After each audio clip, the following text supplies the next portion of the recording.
Tonight we are reading King John by Mr. William Shakespeare. Tonight, playing the Bastard and Philip Falconbridge. Nickolaus H. Ewers. Playing King John. W. Diamond. Playing Constance. Rachelle White.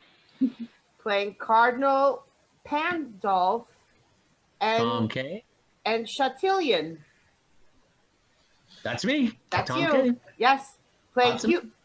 playing Hubert and citizen of Angiers. Taylor Lynn. Playing King Philip. Kaitlyn Laframboise. Oh. Playing Lord Salisbury. Christopher Young. Playing Louis the Dauphin. Alexander Chilton. Playing Arthur and Robert Falconbridge. Bernie Bosio. Playing Lord Pembroke and Austria. Martin Goldberg. Playing Blanche, Messenger, and Prince Henry. Sylvie Hartley. Playing Queen Elizabeth, MELUN, and the Executioner. Playing Queen Eleanor. I don't know what I said. I'm sorry. You said Queen Elizabeth, but that's okay. Oh, it does That's say a good Eleanor. role for you. I'm Playing playing Queen Eleanor and the Executioner. Correct. Same scene. King John, Act 1, Scene 1. King John's palace. Enter King John, Queen Eleanor, Pembroke, Salisbury, and others with Chatillion. Now say, Chatillon, what would France with us? Thus after greeting speaks the King of France in my behavior to the Majesty, the borrowed Majesty of England here. Philip of France, in right and true behalf of thy deceased brother Geoffrey's son, Arthur Plantagenet, lays most lawful claim to this fair island and the territories to Ireland, Poitiers, Anjou, Touraine, Maine, desiring thee to lay aside the sword which sways usurpingly these several titles, and put these same into young Arthur's hand, thy nephew and right royal sovereign. What follows if we disallow of this? The proud control of fierce and bloody war to enforce these rights so forcibly withheld. Here have we war for war and blood for blood. Controlment for controlment, so answer France. Then take my king's defiance from my mouth, the farthest limit of my embassy.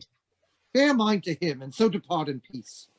Be thou as lightning in the eyes of France, for ere thou canst report, I will be there. The thunder of my cannon shall be heard.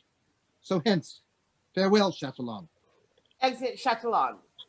What now, my son? Have I not ever said how that ambitious Constance would not cease till she had kindled France and all the world upon the right and party of her son? This might have been prevented and made whole with very easy arguments of love, which now the manage of the two kingdoms must with fearful bloody issue arbitrate. A strong possession and our right for us. Your strong possession much more than your right, or else it must go wrong with you and me. So much my conscience whispers in your ear, which none but heaven and you and I shall hear. Enter Pembroke. My liege, here is the strangest controversy from country to be judged by you that e'er I heard. Shall I produce the men? Let them approach. Pembroke exits. Our abbeys and our priories shall pay this expedition's charge. Enter Robert Falconbridge and Philip Falconbridge. King John.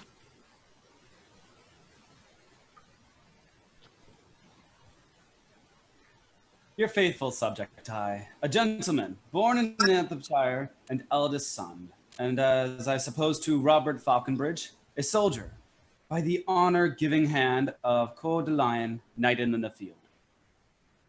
What art thou? The son and heir of that same Falconbridge. Is that the elder, and art thou the heir? You came not of one mother then, it seems. Most certain of one mother, mighty king. That is well known, and as I think one father. But for the certain knowledge of that truth, I put you o'er to heaven and to my mother. Of that I doubt, as all men's children may. Out on thee, rude man. Thou dost shame thy mother, and wound her honor with this diffidence. I, madam? No, I have no reason for it. This is my brother's plea, and none of mine, the which if he can prove, he pops me out at least from fair £500 a year. Heaven guard my mother's honor and my land. A good blunt fellow. Why, being younger born, doth he lay claim to thine inheritance? I know not why, except to get the land. But once he slandered me with bastardy. But whether I be as true bigot or no, that still lay upon my mother's head.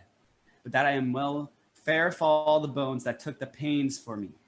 But that I am well begot, my liege, fair fall the bones that took the pains for me.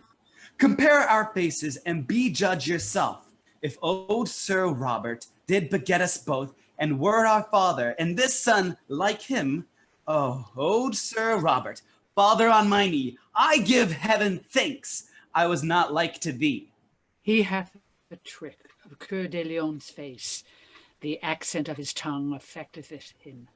Do you not read some tokens of my son in the large cosmopolitan of this man, composition of this man? Mine eyes hath well examined his parts, and finds them perfect Richard. Ah, speak. What doth move you to claim your brother's land? Because he hath half a face. Like my father, with half that face, would he have all my land? My gracious liege, when that my father lived, your brother did employ my father much. Well, sir, by this you cannot get my land. Your tale must be how he employed my mother. Had once dispatched him in an embassy to Germany, there with the emperor to treat of high affairs touching that time. The advantage of his absence took the king, and in meantime sojourned at my father's, where he now did prevail, I shame to speak. But truth is truth. Large lengths of seas and shores between my father and my mother lay, as I have heard my father speak himself. When this same lusty gentleman was got upon his deathbed, he by will bequeathed his lands to me, and took it on his death that this my mother's son was none of his. And if he were, he came into the world for full 14 weeks before the course of time.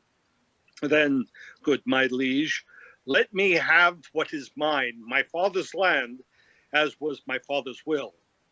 Sirrah, your brother is legitimate. Your father's wife did after wedlock bear him, and if she did play false, the fault was hers, which fault lies on the hazards of all husbands that marry wives. Tell me, how if my brother, who, as you say, took pains to get this son, had of your father claimed this son for his? In sooth, good friend, your father might have kept this calf bred from his cow from all the world. In sooth, he might.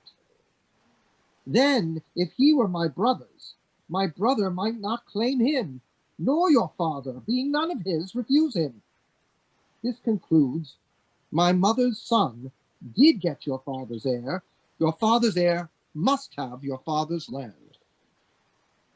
Shall then my father's will be of no force to dispossess that child which is not his? Of no more force to dispossess me, sir. That was his will to get me, as I think. Whether hadst thou rather be a Falconbridge, and like thy brother to enjoy the land, or the reputed son of Coeur de Lion, lord of thy presence, and no land beside? Madam, and if my brother had my shape, and I had his, Sir Robert's his like him, and if my legs were two such riding rods, my arms such eel-skin stuff, my face so thin that in mine ear I durst not stick a rose, and to his shape were heir to all this land, Would I might never stir from off this place. I would give it every foot to have this face. I would not be Sir Nob in any case. From here on out, following Philip's decision to join the court as the bastard of CARDINAL, he will be referred to as the bastard. I like thee well. Wilt thou forsake thy fortune, bequeath thy land to him, and follow me? I am a soldier, and now bound to France. Brother, take you my land. I'll take my chance. Madam, I'll follow you until my death. Nay, I would have you go before me thither. What is thy name? Philip, my liege. So is my name begun. Philip, good old Sir Robert's wife, eldest son. From henceforth, bear his name, whose form thou bearest. Kneel thou down, Philip, but rise more great. Philip kneels. King John dubs him a knight, tapping him on the shoulder with his sword. Brother, by the mother's side, give me your hand. My father gave me honor, yours gave land. Now blessed by the hour, by night or day, when I was got, Sir Robert was away. The very spirit of Plantagenet. I am thy grandam, Richard. Call me so. Madam, by chance but not by truth. What thou? Something about a little from the right, and at the window, or else over the hatch. Who dares not stir by day must walk by night, and have his have. However men do catch, near or far off, well one is still well shot. And I am I, however I was begot. Go, Falconbridge.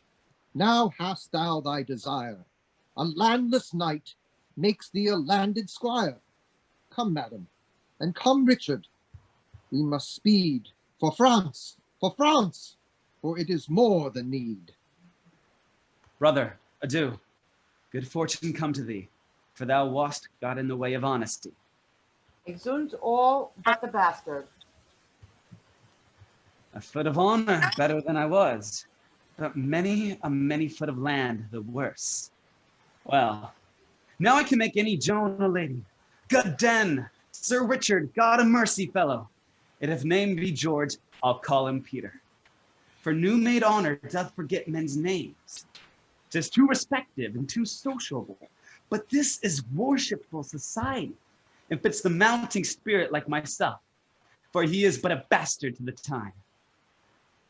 That doth not smack of observation, and so I am whether I smack or no, and not alone in habit and device, exterior form, outward accoutrement, but from the inward motion to deliver sweet, sweet, sweet poison from the ages tooth, which though I will not practice to deceive, yet to avoid deceit I mean to learn, for it shall strew the footsteps of my rising. Now, by this light, were I to get again, I would not wish a better father. Some sins do bear their privilege on earth, and so doth my mother's. Her fault was not her folly. He that perforce robs lions of their hearts may easily win a woman's. My mother, with all my heart, I thank thee for my father, who lives and dares but say thou didst not well when I was got. I'll send his soul to hell. Come, I'll say, I will show thee to my kin, and they shall say, when Richard me begot, if thou hadst said him nay, it had been sin. Who says it was, he lies. I say 'twas not. Exeunt. Act 2, Scene 1, France, before Angiers. Enter, before Angiers, at one side, with forces, King Philip of France, Louis the Dauphin, Constance, Arthur and attendants at the other side, with forces, Austria, wearing a lion's skin. Before Angiers, well met, brave Austria. Arthur, that great forerunner of thy blood, Richard, that robbed the lion of his heart and fought the holy wars in Palestine, by this brave duke came early to his grave. And for amends to his posterity, at our importance hither is he come to spread his colors, boy, in thy behalf. and to rebuke the usurpation of thy unnatural uncle, English John. Embrace him, love him, give him welcome hither.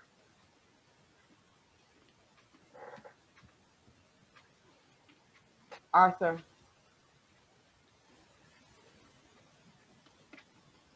Arthur. Sorry, that's me. I'm sorry, I don't know. God shall forgive you. God shall forgive you Cordillion's death, that the rather that you give his offspring life. Shadowing their right under your wings of war, I give you welcome with a powerless hand, but with a heart full unstained love. Welcome before the gates of Angiers, Duke. A noble boy, who would not do thee right? On thy cheek lay I this zealous kiss, as sealed to this indenture of my love. To my home I will return. I will no more return till Algiers and the right thou hast in France. Together with that pale, that white-faced shore, whose foot burns back the ocean's roaring tides, and co-ops from other land their islanders, even till that England hedged in with the main, that water-walled bulwark, still secure and confident from foreign purposes, even till that utmost corner of the west, salute thee for her king. Till then, fair boy, will I not think of home, but fellow arms.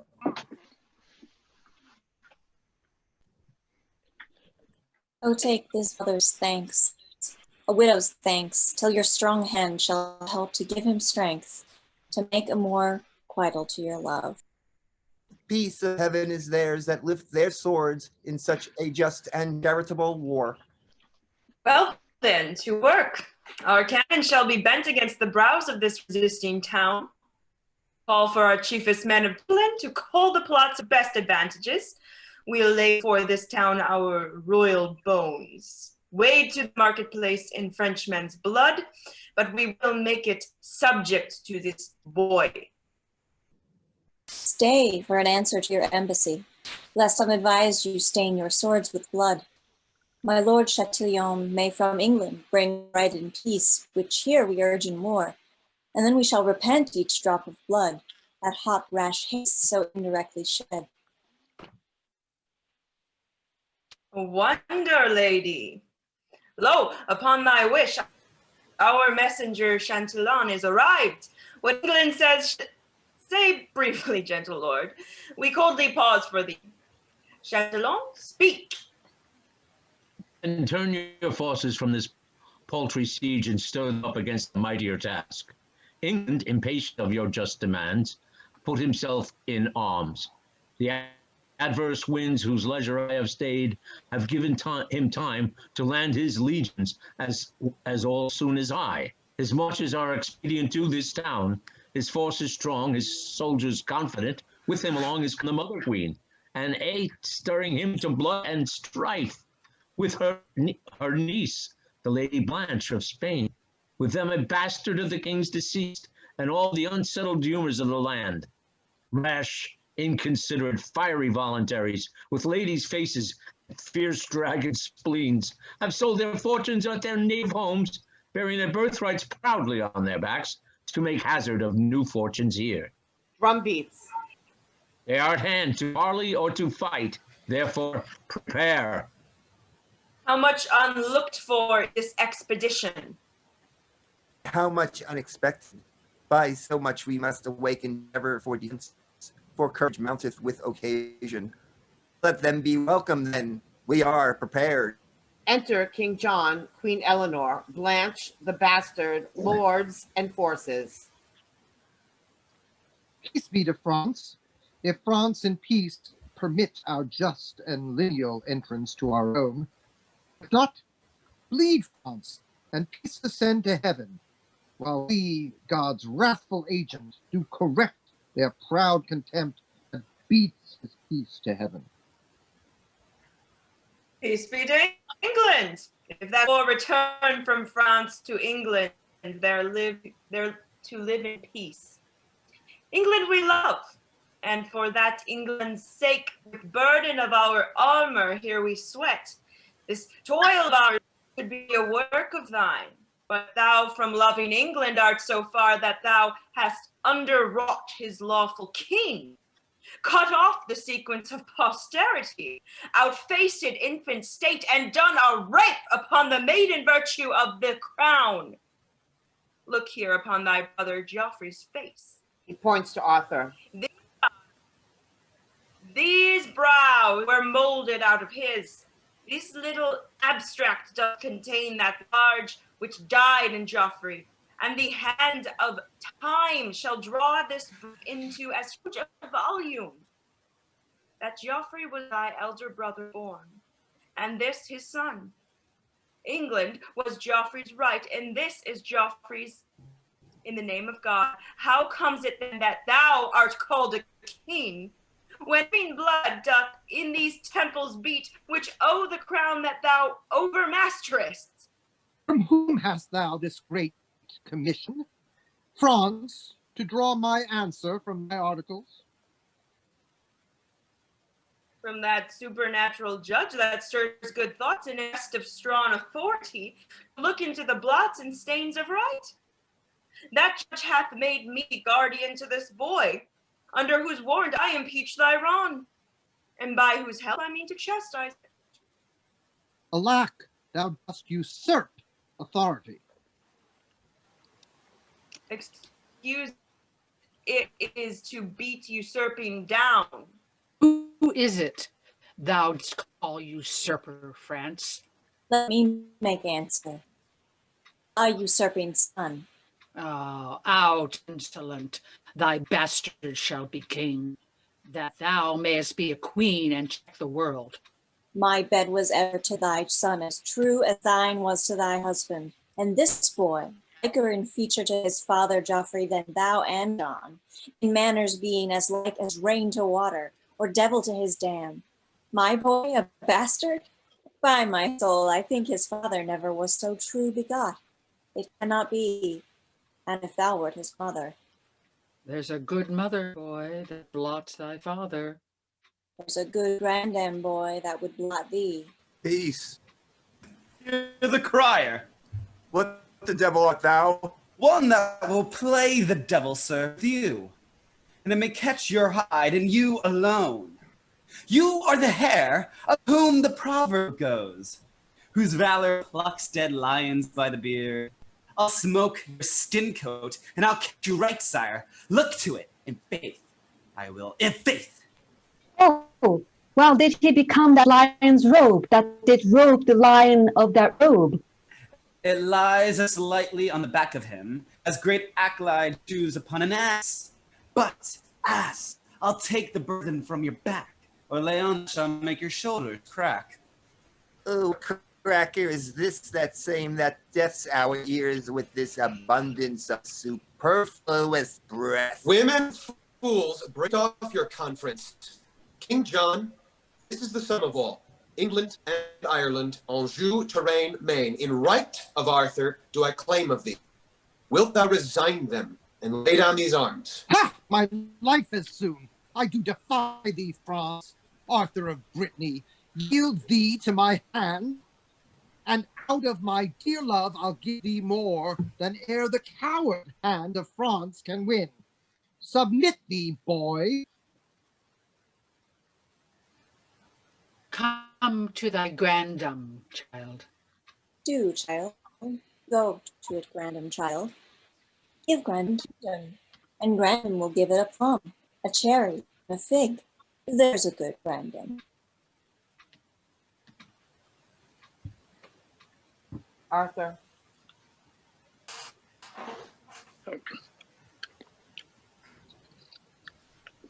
Good my mother, peace. I would that I were low laid in my grave. I am not worth this coil that's made for me. His mother shames him so, poor boy, he weeps. Now shame upon you where she does or no. His grandam's wrongs, and not his mother's shames, draws those heaven-moving pearls from his poor eyes, which heaven shall take in nature of a fee. Aye, with these crystal beads heaven shall be bribed to do him justice and revenge on you. Thou monstrous slanderer of heaven and earth. Thou monstrous injurer of heaven and earth, call me not slanderer.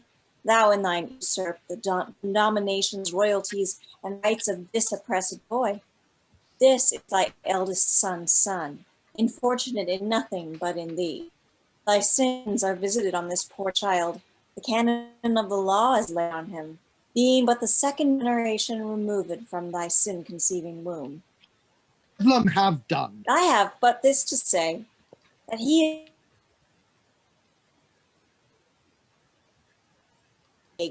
on this removed issue, plagued for her and with her plague, her sin, his injury, her injury, the beetle to her sin, all punished in the person of this child, and all for her, a plague upon her. Thou unadvised scowl, I can produce a will that that bears the title of thy son. Why, who doubts that? A will, a wicked will, a woman's will, a cankered grandam's will. Peace, lady. Paul, be more temperate. It ill beseems this presence to cry aim to these ill-tuned repetitions. Exit Constance. Trumpet sounds. Some trumpets summon hither to the walls these men of Angiers. Let us hear them speak whose title they admit, Arthur's or John's. Enter a citizen upon the walls. Is it that has wandered to the walls? 'Tis France for England. England for itself, you men of Angiers, and my loving subjects.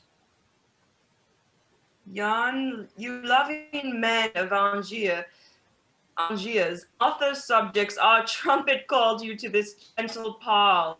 For our advantage, therefore hear us first. These flags of France that are danced here before the eye and prospect of your town have here marched to your damagement. The cans have their bowels full of wrath, and ready mounted are they to spit forth their iron indignation against your walls. All preparation for a bloody siege, all merciless proceeding by these French conforts your city's eyes, your winking gates. And, but for our approach, those sleeping stones that as a waist doth girdle you about by the compulsion of their ordinance, by this time from their fixed beds of lime, have been dishabited, and wide havoc made for bloody power to rush upon your peace. But on the sight of us, your lawful king, who painfully, with much expedient march, have brought a counter-check before your gates, to save unscratched your city's threatened cheeks. Behold, the French, amazed, vouchsafe a parley, and now, instead of bullets wrapped in fire to make a shaking fever of your walls, they shoot calm words folded up in smoke to make a faithless error in your ears, which trust accordingly, kind citizens, and let us in, your king, whose labored spirits, or wearied in this action of swift speed, crave harborage within your city walls. And I've said, make answer to us both. He takes Arthur's hand. Lo, in this right hand, whose protection is most divinely vowed upon the right of him it holds, stands young Plantagenet, son to the elder brother of this man, and king o'er him and all that he enjoys. For this downtrodden equity we tread in warlike march these greens before your town, being no other enemy to you than the constraint of hospitable zeal in the relief of this oppressed child religiously provoked. You please it then to pay that duty to which you truly owe that owes it, namely this young prince, and then our arms, like to a muzzled bear, save in aspect, hath all offense sealed up. Our cannon's malice vainly shall be spent against the invulnerable clouds of heaven, and with the blessed and unvexed retire, with unhacked swords and helmets all unbruised, we will bear home that lusty blood again, which here we came to spout against your town, and leave your children, wives, and you in peace. But if you fondly pass our proffered offer, 'tis not the roundure of your old-faced walls can hide you from our messengers of war, though all these English and their discipline were hard in their rude circumference. Then tell us, shall your city call us lord?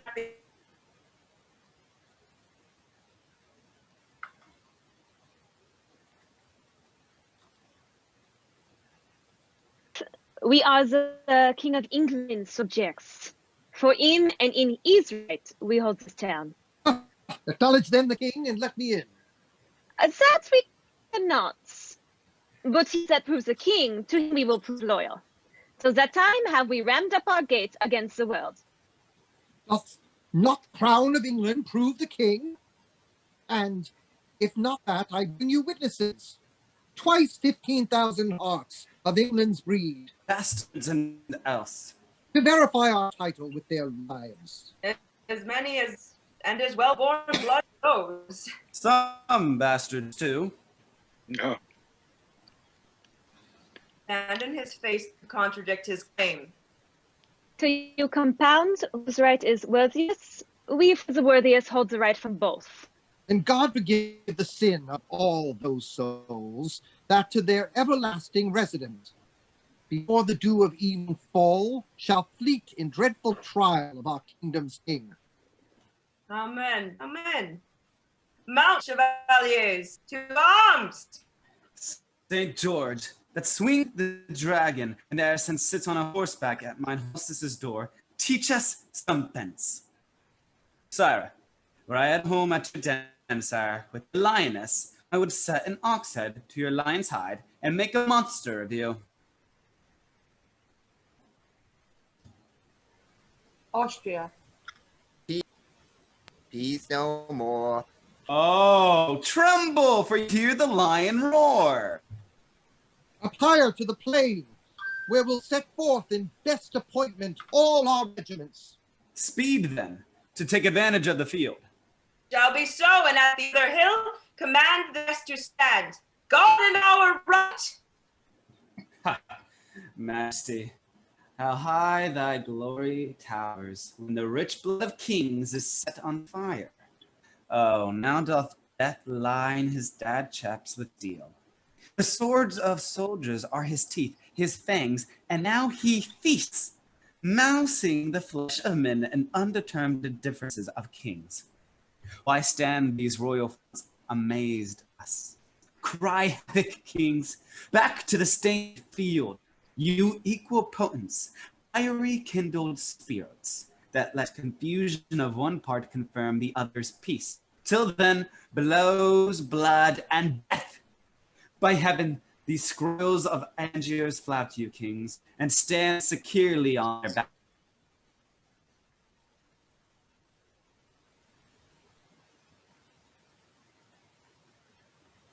Ruled by me. Do like the mutinies of Jerusalem. Be friends a while, and both conjointly bend your sharp steeds of malice on this town.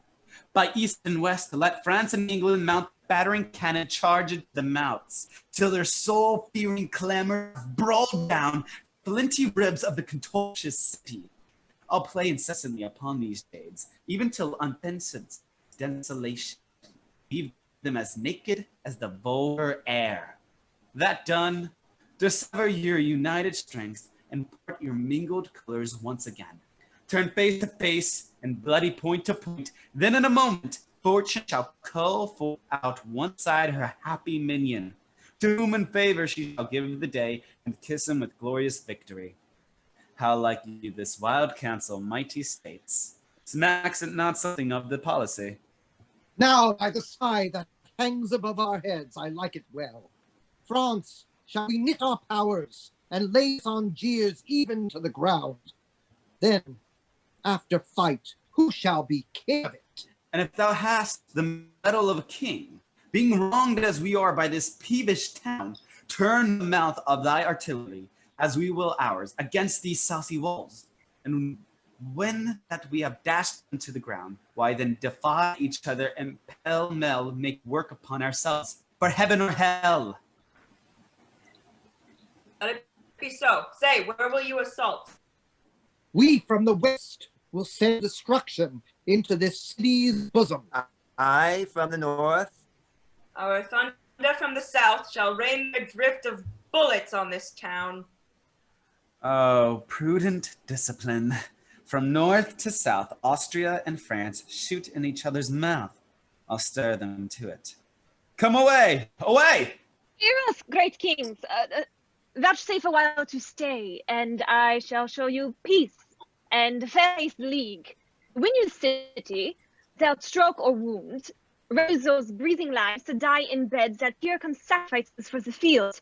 Persevere not, but hear me, mighty kings. Speak on with favor, we are bent to hear. That daughter there, of Spain, the Lady Blanche, is niece to England. Look upon the years of Louis the Dauphin, and that lovely maid. If lusty love should go in quest of beauty, where should he find it fairer than in Blanche? If zealous love should go in search of virtue, where should he find it purer than in Blanche? If love ambitious sought a match of birth, whose veins bear richer blood than Lady Blanche, as she is in beauty, virtue, birth, is the young Dauphin, every way complete. If not complete of, say he is she, and she again, she is not he. He is the half part of a blessed man, left to be finished by such as she, and she a fair divided excellence, whose fullness of perfection lies in him.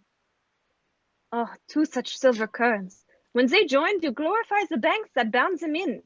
And two such shores, two such streams made one, two such control bound shall you be, kings, to these two princes, if you marry them. This union shall do more than battery can to our closed gates, for at this match, with swifter spleens and powder can force, out of passage shall we fling wide ope, and view entrance. But without this match, the sea enraged is not half so deaf. Leon's more confident, mountains and rocks more free from motion, no. Not death himself, in mural fury, half so peremptory as we, to keep the city. Here's a stay that shakes the rotten carcass of old death out of his rags. Here's a large mouth indeed, that spits forth death mountains, rocks, and seas, talks as familiarly of roaring lions as maids of 13 do of puppy dogs. What cannoneer begot this lusty blood? He speaks plain cannon fire and smoke and bounce. He gives the bastinado with his tongue, our ears are colliged. Not a word of his, but buffets better than a fist of France. Sounds. I was never so bethumbed with words since I first called my brother's father Dad. Son, list to this conjunction. Make this match. Give with our niece a dowry large enough, for by this knot thou shalt so surely tie thy now unsured assurance to the crown, that yon green boy shall have no son to ripe the bloom that promiseth a mighty fruit. I see a yielding in the looks of France. Mark how they whisper. Urge them while their souls are capable of this ambition, lest zeal, now melted by the windy breath of soft petitions, pity and remorse, cool and congeal again to what it was. Why answer not, see double majesty, is this friendly treaty of our threatened town? Speaking first, that hath been forward first to speak unto this city. What say you? If that the Dauphin there, thy princely son, can in this book of beauty read I love, her dowry shall weigh equal with the queen. For Anjou and fair Touraine, Maine, Poitiers, and all that we upon this side the sea, except this city now by us besieged, find liable to our crown and dignity, shall gild her idle bed and make her rich in title, honor, and promotions, as she in beauty, education, blood, holds hands with any princess of the world. What sayest thou, boy? Look in the lady's face. I do, my lord, and in her eye I find a wonder or a wondrous miracle, the shadow of myself formed in her eye, which being but the shadow of your son, becomes a sun and makes your son a shadow. I protest I never loved myself till now, in fixed I beheld myself drawn in flattering tale of her eye. He whispers with Blanche. Drawn in the flattering table of her eye, hanged in the frowning wrinkle of her brow, and cored in her heart. He doth espy himself love's traitor. This is pity now, that hanged and drawn and quartered, there should be in such a love so vile as lad as he. My uncle's will in this respect is mine. If he see aught in you that makes him like, that anything he sees which moves his liking, I can with ease translate it to my will. Or if you will, to speak more properly, I will enforce it easily to my love. Further, I will not flatter you, my lord, that all I see in you is worthy love, than this, that nothing do I see in you, for churlish thoughts themselves should be your judge, that I can find should merit any hate. What says young? What say you, my niece? That she is bound in honor still to do what you in wisdom still vouchsafe to say. Speak then, Prince Dauphin, can you love this lady? Nay, ask me if I can refrain from love, for I do love her most unfeignedly. Ah, then I do give Vaucresson, Touraine, Maine, Poitiers, and Anjou, these 5 provinces with her to thee, and this addition more, full 30,000 marks of English coin. Philip of France, if thou be pleased withal, command thy son and daughter to join hands. Likes us well. Yon princes, close your hands.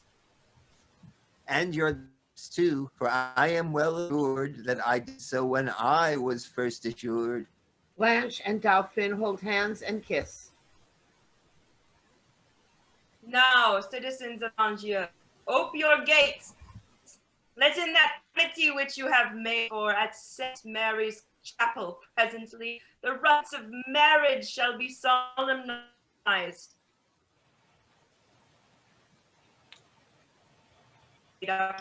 Her presence have interrupted much.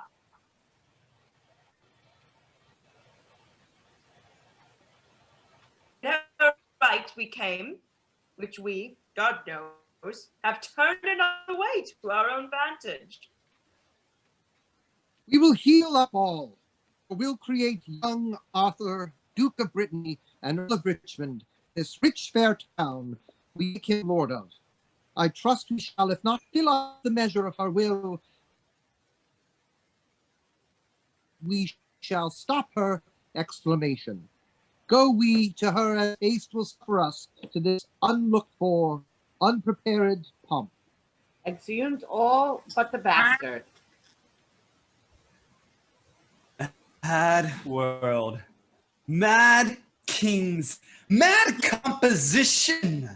John, to author's title in the whole, hath willingly departed with a part and France, whose armor conscience buckled on, whom zeal and charity brought to the field as God's own soldier, rounded in the ear with that same purpose changer.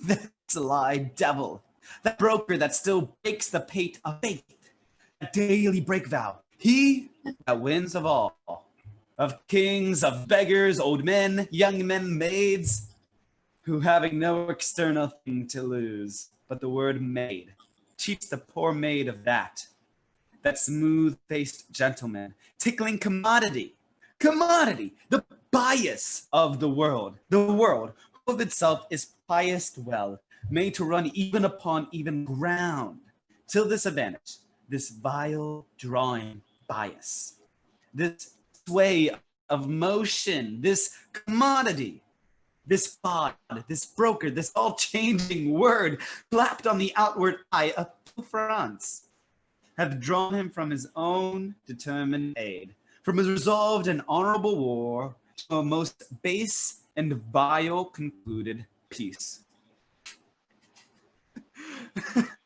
And why rail I on this commodity? Before, because he hath not wooed me yet? Not that I have the power to clutch my hand when this fair angels would salute my palm, but for my hand, as unattempted yet, like a poor beggar raileth on the rich. Well, as I am a beggar, I will rail, and say there is no sin to be rich. And being rich, my virtue then shall be say there is no vice but beggary. Since kings break faith upon commodity, gain be my lord, for I will worship thee. Exit the Bastard. Act 3, Scene 1. The French King's Pavilion. Enter Constance, Arthur, and Salisbury. Gone to be married? Gone to swear a peace? False blood to false blood joined? Gone to be friends? Shall Louis have Blanche and Blanche those provinces? It is not so. Thou hast misspoke, misheard. Be well advised, tell o'er thy tale again. It cannot be, thou dost but say 'tis so. I trust I may not trust thee, for thy word is but the vain breath of a common man. Believe me, I do not believe thee, man. I have a king's oath to the contrary. Thou shalt be punished for thus frighting me, for I'm sick and capable of fears, oppressed with wrongs and therefore full of fears. A widow, husbandless, subject to fears, a woman naturally. Spirits, I cannot take a truce, but they will quake and tremble all this day. What dost thou mean by shaking thy head? Why dost thou look so sadly on my son? What means that hand upon thy breast of thine? Be these sad signs confirmers of thy words? Then speak again, not all thy former tale, but this one word, whether thy tale be true. As true as I believe you think them false, that give you cause to prove my saying true. Oh, if thou teach me to believe this sorrow, then teach thou this sorrow how to make me die, and let belief and life encounter so as doth the fury of two desperate men, which in very meeting fall and die. Louis married Blanche. Oh, boy, then where art thou? France friend with England? What becomes of me? Fellow, be gone, I cannot brook thy sight. This news hath made thee a most ugly man. What other harm have I, good lady, done, but spoke the harm that is by others done? Which harm within itself so heinous is, as it makes harmful all that speak of it. I do beseech you, madam, be content. If thou that bidst me be content wert grim, ugly, and slanderous to thy mother's womb, full of unpleasing blots and sightless stains, lame, foolish, crooked, swart, prodigious, patched with foul moles and eye-offending marks, I would not care. I then would be content, for then I should not love thee. No, nor thou become the great birth, deserve crown. But thou art fair, and at thy birth, dear boy, nature and fortune join to make thee great. Of nature's gifts thou mayst with lilies boast, and with the half-blown rose. Fortune, oh, she is corrupted, changed and won from thee. She adulterates hourly with thine uncle John, and with her golden hand hath propped on France to tread down fair respect of sovereignty, and made his majesty the baw to theirs. France is bawd to fortune, and King John, that strumpet fortune, that usurping John. Tell me, thou fellow, is not France forsworn? Envenom with words, or get thee gone, and leave those woes alone, which I alone am bound to underbear. Pardon me, madam. I may not go without you to the king's. Thou mayest. Thou shalt. I will not go with thee. I will instruct my sorrows to be proud, for grief is proud and makes its owner stoop. She sits down. To me and to the state of my grief let the kings assemble, for my grief's so great that no supporter but the huge firm earth can hold it up. Here I and sorrow sit. Here is my throne. Bid kings come bow to it. Enter King John, King Philip, Dauphin, Blanche, Queen Eleanor, the bastard, Austria, and attendants. 'Tis true, fair daughter, and blessed day, ever in France shall be kept festival. To solemn night this day, the glorious sun lays in his course and plays the alchemist, turning with splendor of his precious eye the meager cloddy earth to glittering gold. The yearly course that brings this day about shall never see it but a holiday. A wicked day, and not a holy day. What hath this day deserved? What hath it done that in golden letters should be set among the high tides of the calendar? Nay, rather turn this day out of the week, this day of shame, oppression, perjury. Or if it must stand still, let wives with child pray that their burthens may not fall this day, lest that their hopes prodigiously be crossed. This day, all things begun come to ill end. Yea, faith itself to hollow falsehood change. By heaven, lady, you shall have no cause to curse the fair proceedings of this day.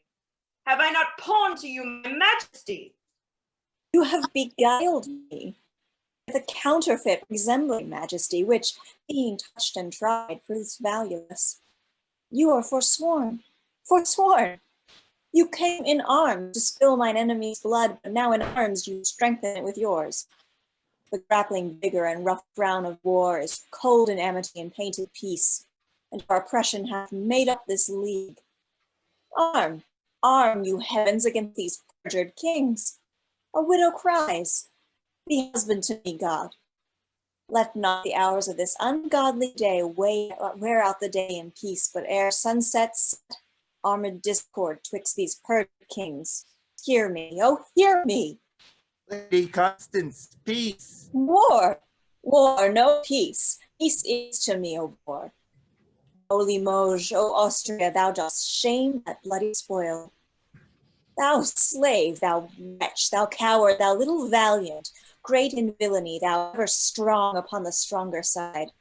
Thou fortune's champion, that dost never fight when her humorous ladyship is by to teach thee safety.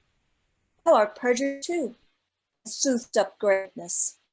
A fool art thou, a ramping fool, to brag and stamp and swear upon my party. Thou cold-blooded slave, hast thou not spoke like thunder on my side?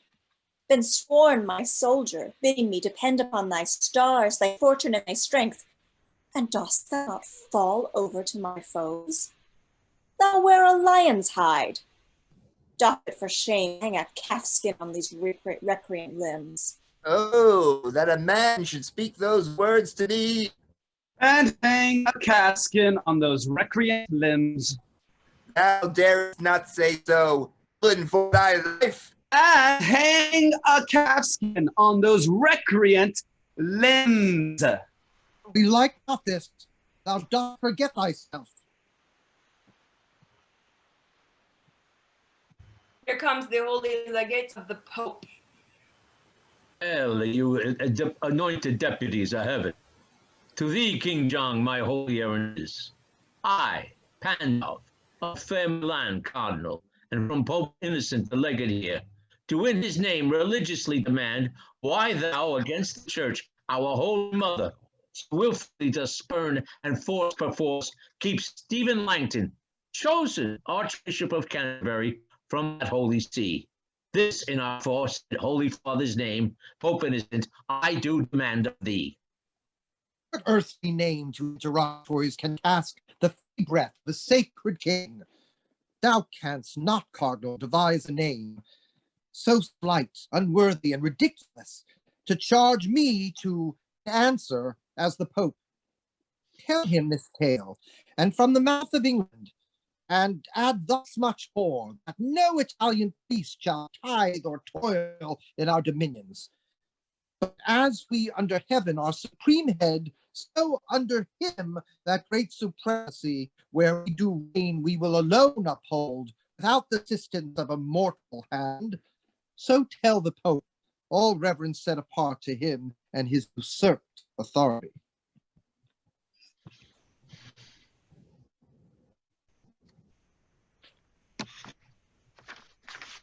Brother of England, you blaspheme in this.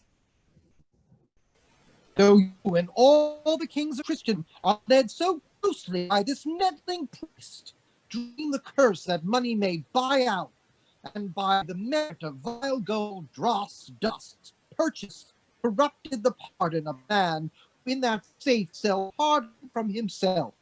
Though you and all the rest so grossly led this juggling witchcraft with revenue cherished, yet I alone do me oppose against the Pope and count his friends my foes.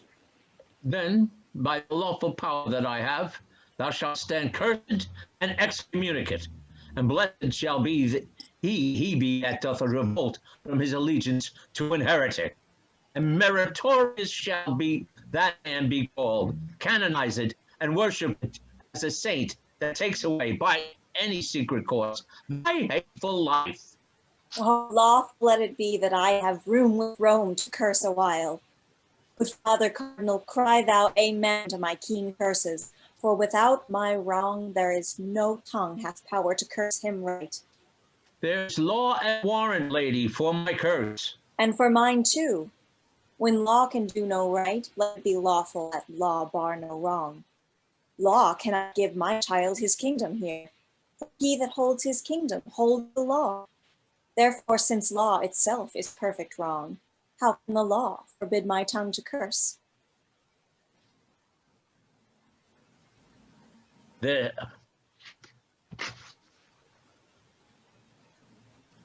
Philip of France, on peril of a curse, let go the hand of that arch heretic and raise the power of France upon his head, unless he do submit himself to Rome. Lookest thou pale, France? Do not let go thy hand. Look to that devil, lest that France repent and disjoin hands, hell lose a soul. What sayest thou to the Cardinal? Think you, Father, for the difference is purchase of a heavy curse from Rome, or the light loss of England for a friend? Forgo the easier. That's the curse of Rome. O Louis, stand fast. The devil tempts thee here in likeness of a new untimid bride.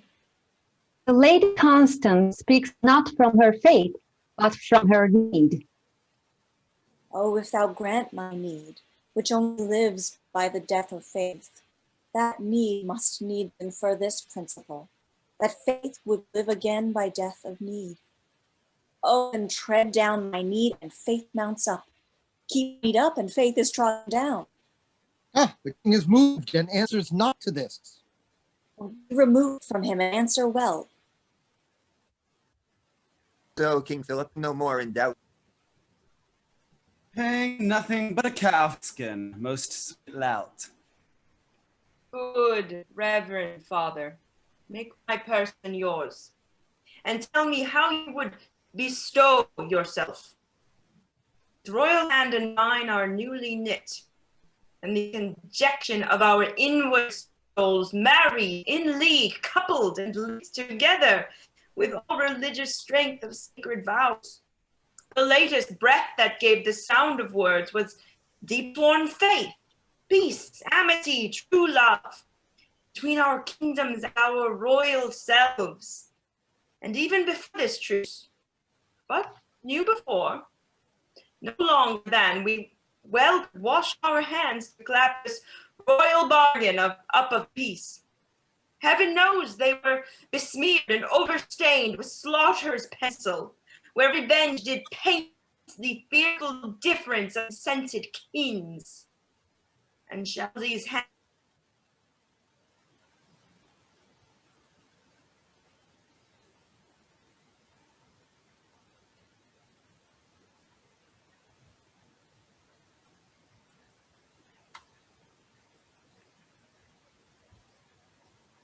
make such unconstant ourselves as now again to snatch our palm from palm, on swear face sworn, and on the marriage bed of smiling peace to much a bloody host, and make a riot on the gentle brow of true sincerity. Oh, holy sir, my reverend father, let it not be so. Out of your grace devise, ordain, impose some gentle order, and then we shall be blessed to do your pleasure and continue friends. All form is formless, order orderless, save what is opposite England's love. For to arms. Be champion of our church, or let the church, our mother, breathe her curse, a mother's curse on her revolting son. France, thou mayest hold a serpent by the tongue, a chafed lion by the mortal paw, fasting tiger safer by the tooth, then keep in peace that hand which thou dost hold. I may just join my hand, but not my faith. So makest thou faith an enemy to faith, and like a civil war settest oath to oath, thy tongue against thy tongue. Oh, let thy vow first made to God, first be to God performed, that is, to be the champion of our church. What since thou sworest is sworn against thyself, and may not be performed by thyself, for that which thou hast sworn to do amiss is not amiss when it is truly done. And being not done where doing tends it to ill, the truth is then most done not doing it. The better act of purposes mistook is to mistake again. Indirect, indirection thereby grows direct, and falsehood cures, as fire cools fire within the scorched veins of a new burned. It is religion that doth make vows kept, but thou hast sworn against religion. By what thou swearest against the thing thou swearest, and markest an oath the surety for the truth against an oath. The truth thou art sure to swear, swears only not to be forsworn. That's what a mockery should it be to swear. But while thou dost swear, only to be forsworn, and most forsworn to keep what thou dost swear. Therefore, thy later vows against thy first is in thyself rebellion to thyself, and better conquest never canst thou make than on thy constant and thy nobler part against these giddy, loose suggestions, on which better part our prayers come in, if thou vouchsafe them. But if not, then know the peril of our curses, like on thee. So heavy as thou shalt not shake them off, but in despair die under their black weight. Rebellion! Flat rebellion! Will it not be? Will not a calfskin stop that mouth of thine? Father to arms! On thy wedding day, against the blood that thou hast married, what shall our feast be kept with slaughtered men? Shall braying trumpets and loud pealish drums, clamors of hell, be measures to our pomp? O husband, hear me. I, alack, how name is husband in my mouth, even for that name which till this time my tongue did never pronounce. Upon my knee I beg, go not to arms against mine uncle. Oh, upon my knee, made hard with kneeling, I do pray to thee, thou virtuous Dauphin, alter not the doom forethought by heaven. Now shall I see thou, what motive may be stronger with thee than the name of wife? That which upholdeth him, thee upholds, his honor. Oh, thine honor, Louis, thine honor. I muse, your majesty, does seem so cold, when such profound respects do pull you on. I will denounce a curse upon his head. Thou shalt not need. England, I will fall for thee. O fair return of banished majesty! O foul revolt of French inconstancy!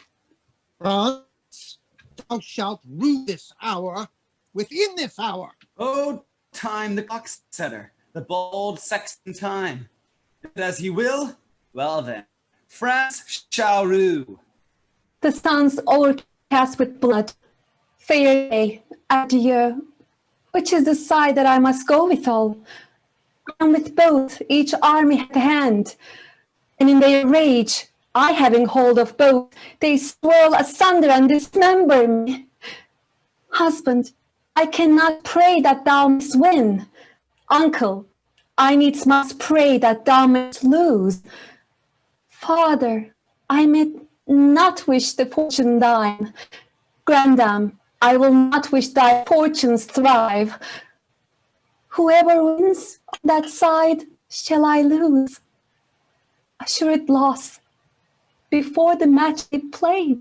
Lady, with me thy fortune lies.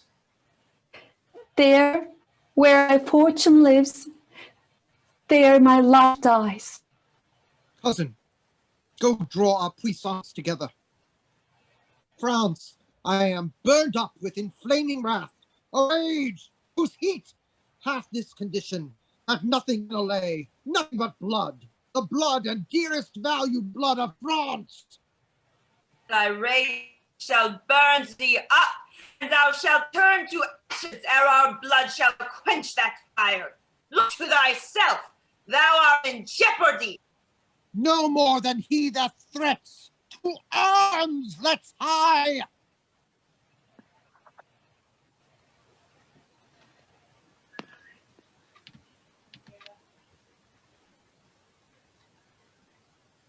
To the same. Plains near Angiers. Alarms, excursions. And the bastard, Austria's head. Now, by my life, this day grows wondrous hot. Some merry devil hovers in the sky and pours down mischief. Austria's head, lie there, where Philip breathes. Enter King John, Arthur, and Hubert. Keep this boy. Look, make up. My mother is assailed in our tent, and Taylor, I fear. My lord, I rescued her. Her highness is in safety, fear you not. But on my liege, for very little pains will bring this labor to a happy end. Exeunt. Scene 3 the same. Alarms, excursions, retreat. Enter King John, Queen Eleanor, Arthur, the bastard, Hubert, and lords.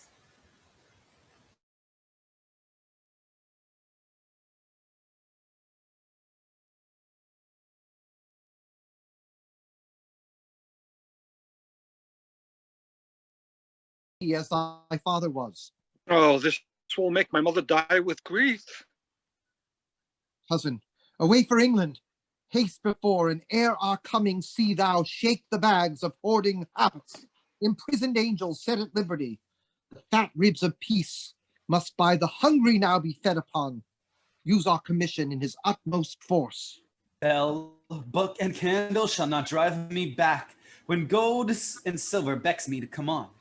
I leave your highness. Grandam, I will pray, if ever I remember to be holy, for your fair safety. So I kiss your hand. Farewell, gentle cousin. Exit the bastard. To Arthur, come hither, little kinsman. Oops. That's Queen Eleanor.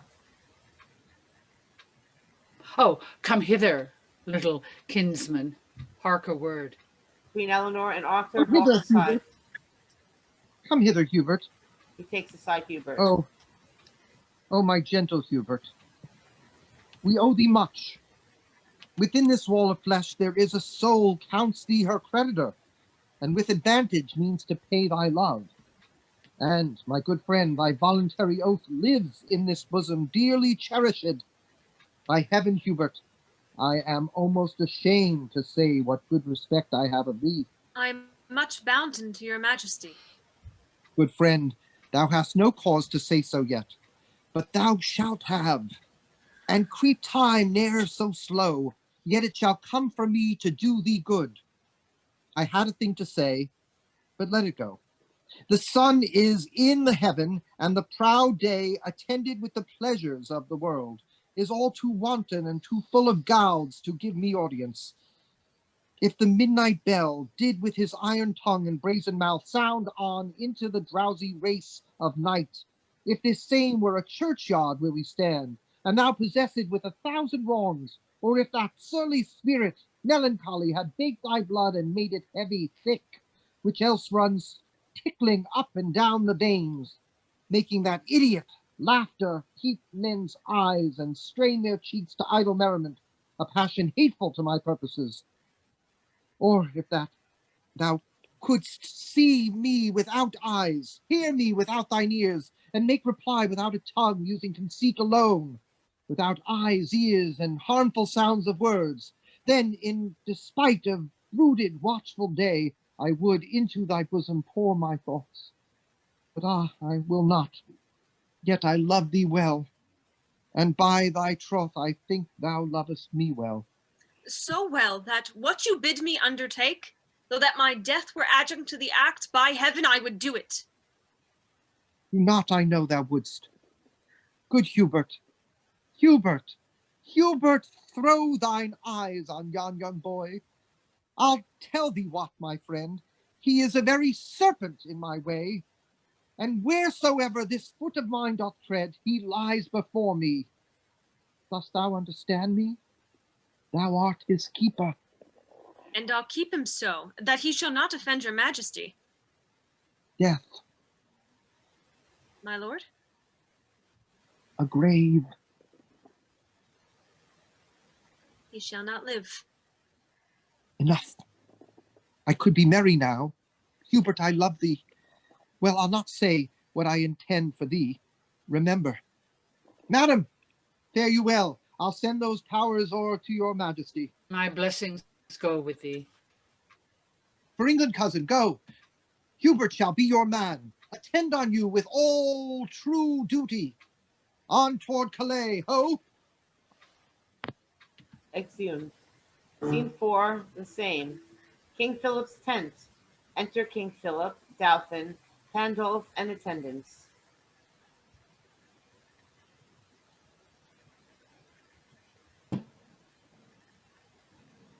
So, by a roaring tempest on the flood, a whole armada of convicted sail is scattered and disjoined from fellowship. Courage and comfort, all shall yet go well. What can go well when we have run so ill? Are we not beaten? Is not Angiers lost? Arthur ta'en prisoner? Divers dear friends slain? And bloody England into England gone, or bearing interruption spite of France? What he hath won that he hath fortified, so hard a speed, with such advice disposed, such temperate order in so fierce a cause doth want example. Who hath read or heard of any kindred action like to this? Well, could I bear that England had this praise, so we could find a pattern of our shame? Look, who comes here?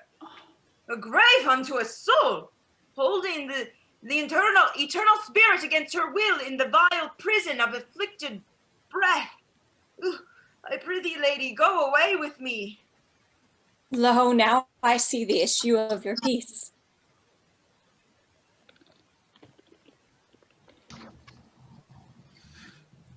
King Philip. And once No, I defy all counsel, all redress, but that which ends all counsel, true redress. Death, death, O amiable, lovely death, thou differous stench, sound rottenness, arise forth from the couch of lasting night, thou hate and terror to prosperity, and I will kiss thy detestable bones, and put my eyeballs in thy vaulty brows, and wring these fingers with thou household worms, and stop this gap of breath with fulsome dust, and be a carrion monster like thyself. Come, Grin on me, and I will think thou smilest and bust thee as I hope your warrant will bear out the deed. I hope your warrant. Oh, fair affliction, peace! No. No, I will not, having breath to cry. Oh, that my tongue were in the thunder's mouth, then with a passion would I shake the world, and rouse from sleep that fell anatomy which cannot hear a lady's feeble voice, which scorns a modern invocation. Lady, you utter madness and not sorrow. Thou art not a holy to belie me so. I am not mad. This hair I tear is mine. My name is Constance. I was Geoffrey's wife. Young Arthur is my son, and he is lost. I am not mad. I would to heaven I were, for then 'tis like I should forget myself. Oh, if I could, what grief I should forget. Preach some philosophy to make me mad, and thou shalt be canonized, Cardinal. For being not mad, but sensible of grief, my reasonable part produces reason, how I may be delivered of these woes, and teaches me to kill or hang myself. If I were mad, I should forget my son, or madly think a babe of clouts were he. I am not mad. Too well I feel the different plague of each calamity. Bind up those tresses. Oh, what I love I note in the fair multitude of those her hairs. Where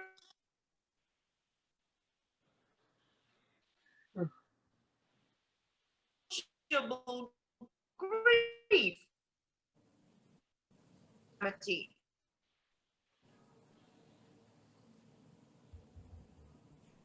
Yes, that I will. And wherefore will I do it? I tore them from their bonds and cried aloud, oh, that these hands could so redeem my son, as they have given these hairs their liberty.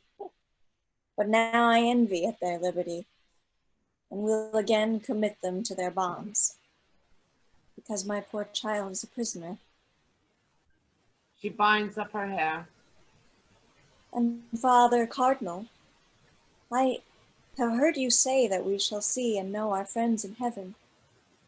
If that be true, I shall see my boy again. For since the birth of Kane, the first male child, to him that did but yesterday suspire, there was not such a gracious creature born. What now will canker sorrow eat my bud, and chase the native beauty from his cheek, and he will look as hollow as a ghost, as dim and meager as an ague's fit. And so he'll die, and rising so again, when I shall meet him in the court of heaven, I shall not know him. Therefore never, never more must I behold my pretty Arthur more. You hold too heinous a respect of grief. He talks to me that never had a son. You are as fond of grief as of your child. Grief fills up the room of my absent child, lies in his bed, walks up and down with me, puts on his pretty looks, repeats his words, remembers me of all his gracious parts, stuffs out his vacant garments with his form. Then have I reason to be fond of grief? Very well. Had you such a loss as I could get better comfort than you do. She unbinds her hair. I will not keep this form upon my head when there is such disorder in my wit. O Lord, my boy, my Arthur, my fair son, my life, my joy, my food, my all the world, my widow comfort, and my sorrow's cure. Exit Constance.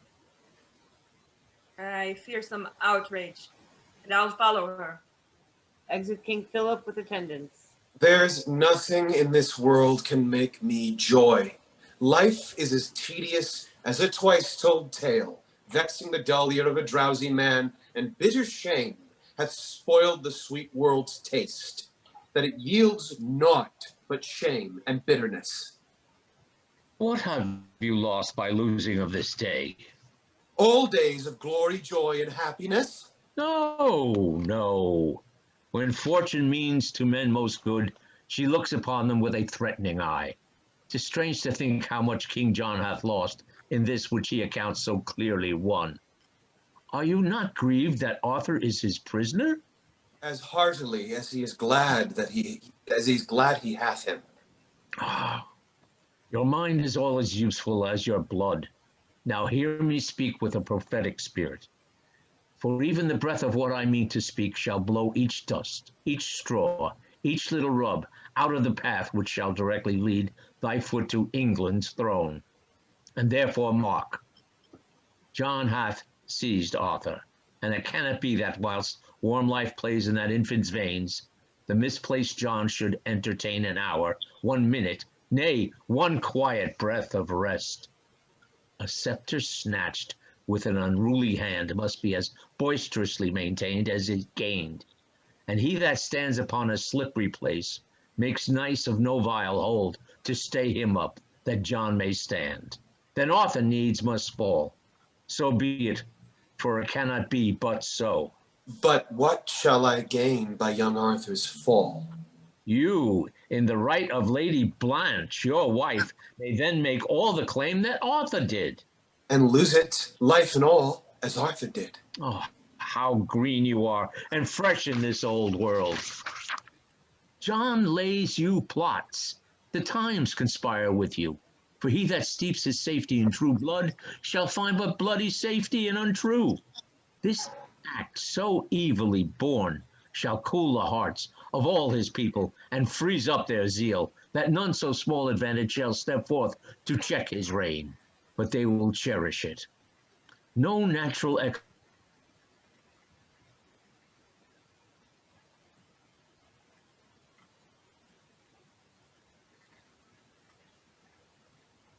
and call them meteors, prodigies, and signs, abortives, presages, and tongues of heaven, plainly denouncing vengeance upon John. Maybe he will not touch young Arthur's life, but hold himself safe in his imprisonment. Oh, sir, when he shall hear of your approach, if that young Arthur be not gone already, even at that news, he dies. And then the hearts of all his people shall revolt from him, and kiss the lips of unacquainted change, and pick strong matter of revolt and wrath out of the bloody fingers ends of John. Methinks I see this Hurley all on foot, and oh, what better matter breeds for you than I have named. The bastard FAULCONBRIDGE is now in England, ransacking the church, offending charity.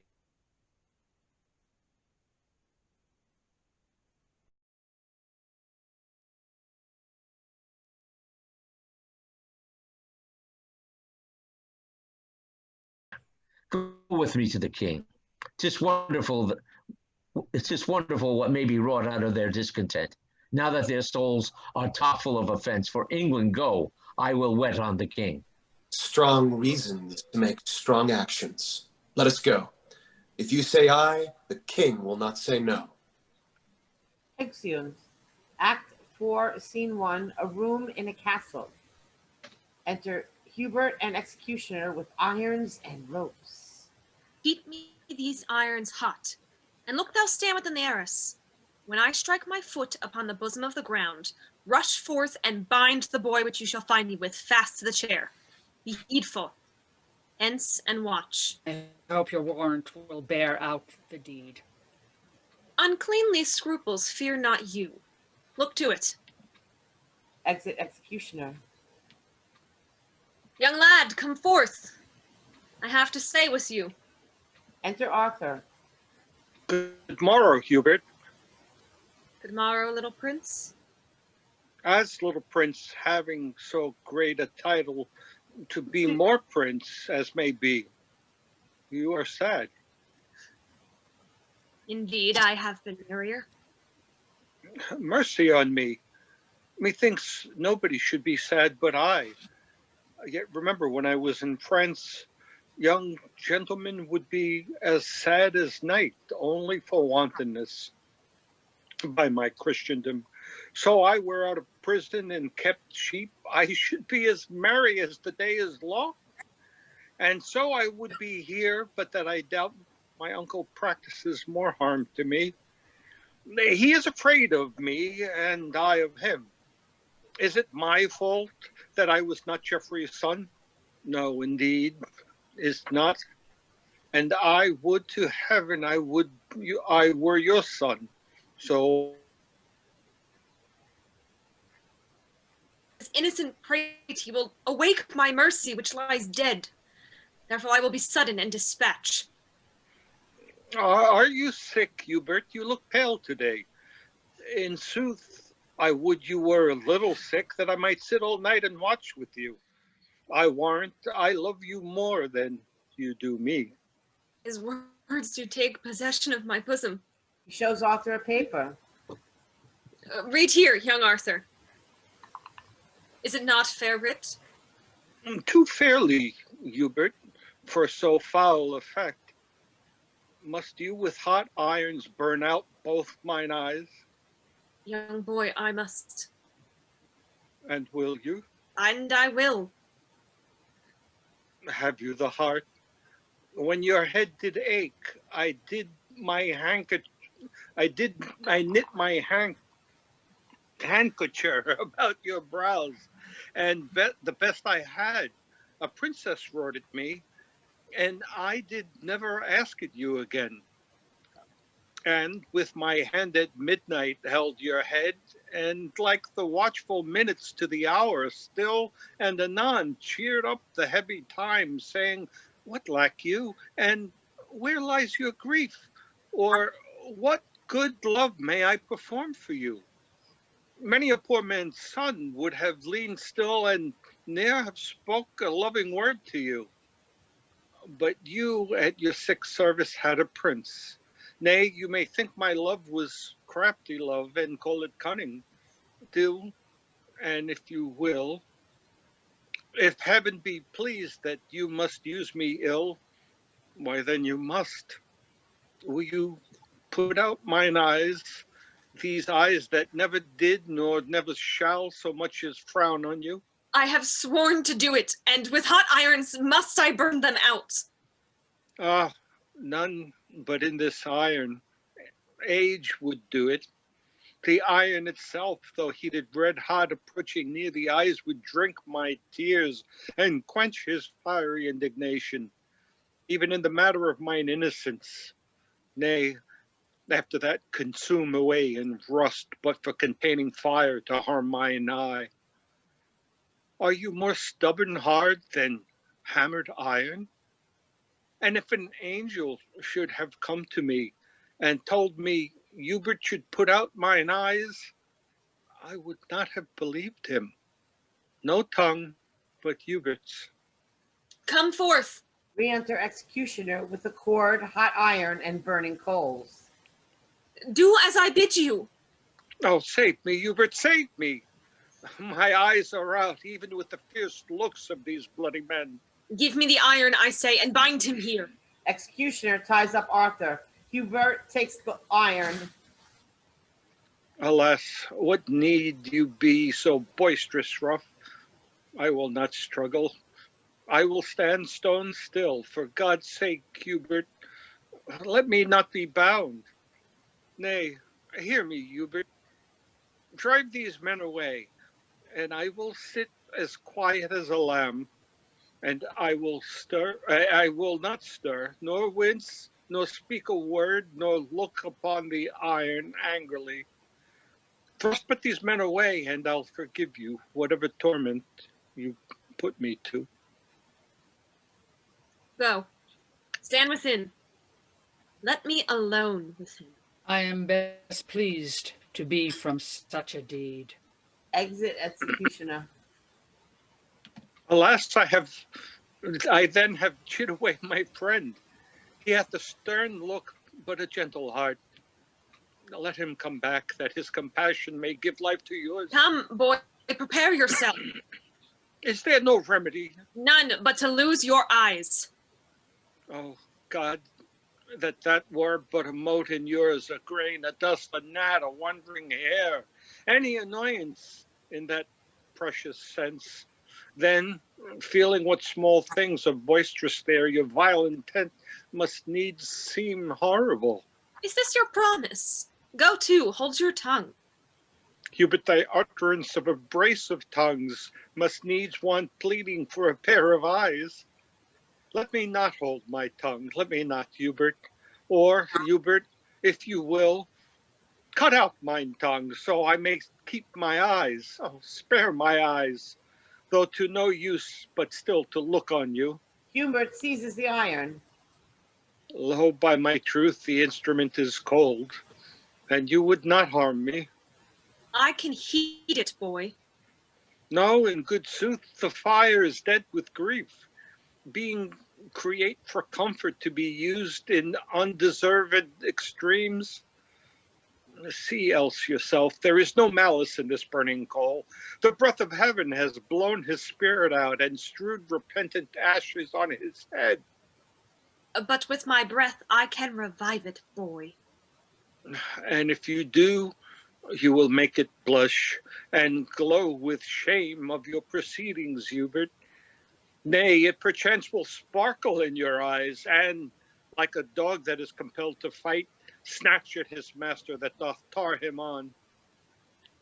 All things that you should use to do me wrong deny their offense. Only you do lack that mercy which fierce fire and iron extends. Creatures of note for mercy lacking uses. Well, see to live. I will not touch thine eye for all the treasure that thine uncle owes. Yet am I sworn, and I did purpose, boy, with the same very iron to burn them out. Oh, now you look like Hubert. All this while you were disguised. Peace, no more. Adieu. Your uncle must not know, but you are dead. I'll fill these dogged spies with false reports. And, pretty child, sleep doubtless and secure that Hubert, for the wealth of the world, will not offend thee. Oh, heaven! I thank thee, Hubert. Silence, no more.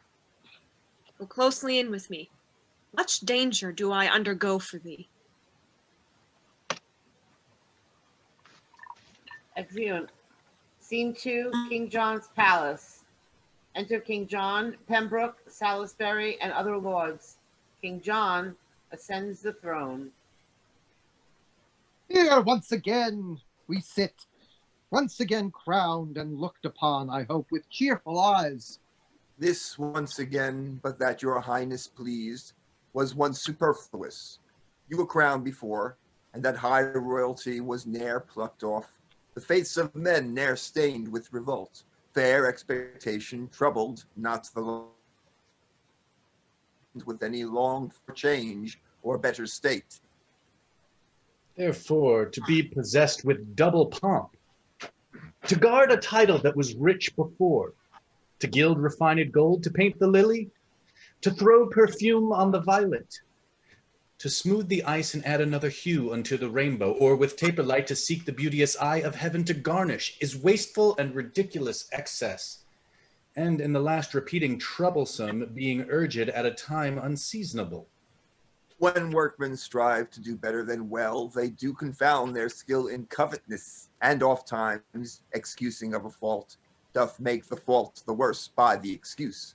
As patches set upon a little breach, discredit more in hiding of the fault than did the fault before it was so patched.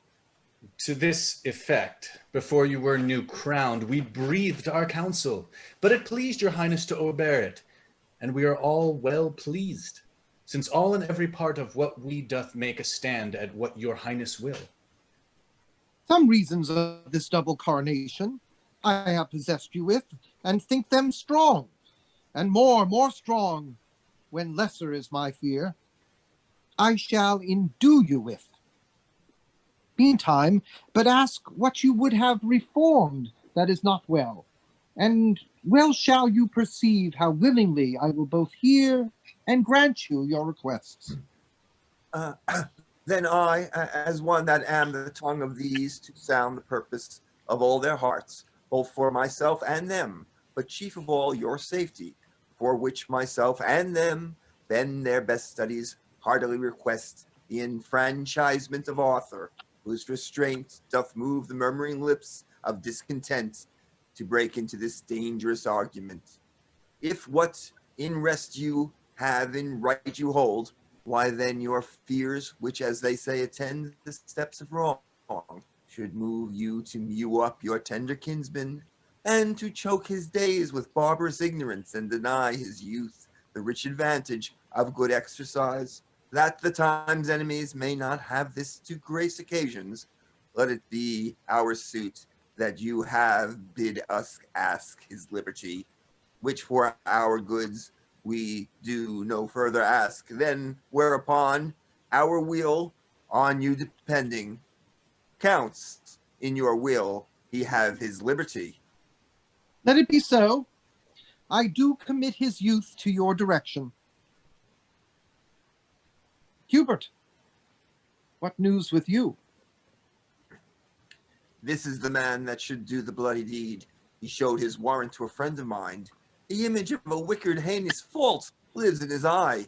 That close aspect of his does show the mood of a much troubled breast, and I do fearfully believe 'tis done what we so feared he had charge to do. The color of the king doth come and go between his purpose and his conscience, like heralds twixt two dreadful battles set. His passion's so ripe, it needs must break. And when it breaks, I fear will issue thence the foul corruption of a sweet child's death. We cannot hold mortality's strong hand. Good lords, although my will to give is living, the suit which you demand is gone and dead. He tells us Arthur is deceased tonight. Indeed, we feared his sickness was past cure. Indeed, we heard how near his death he was before the child himself felt he was sick. This must be answered, either here or hence.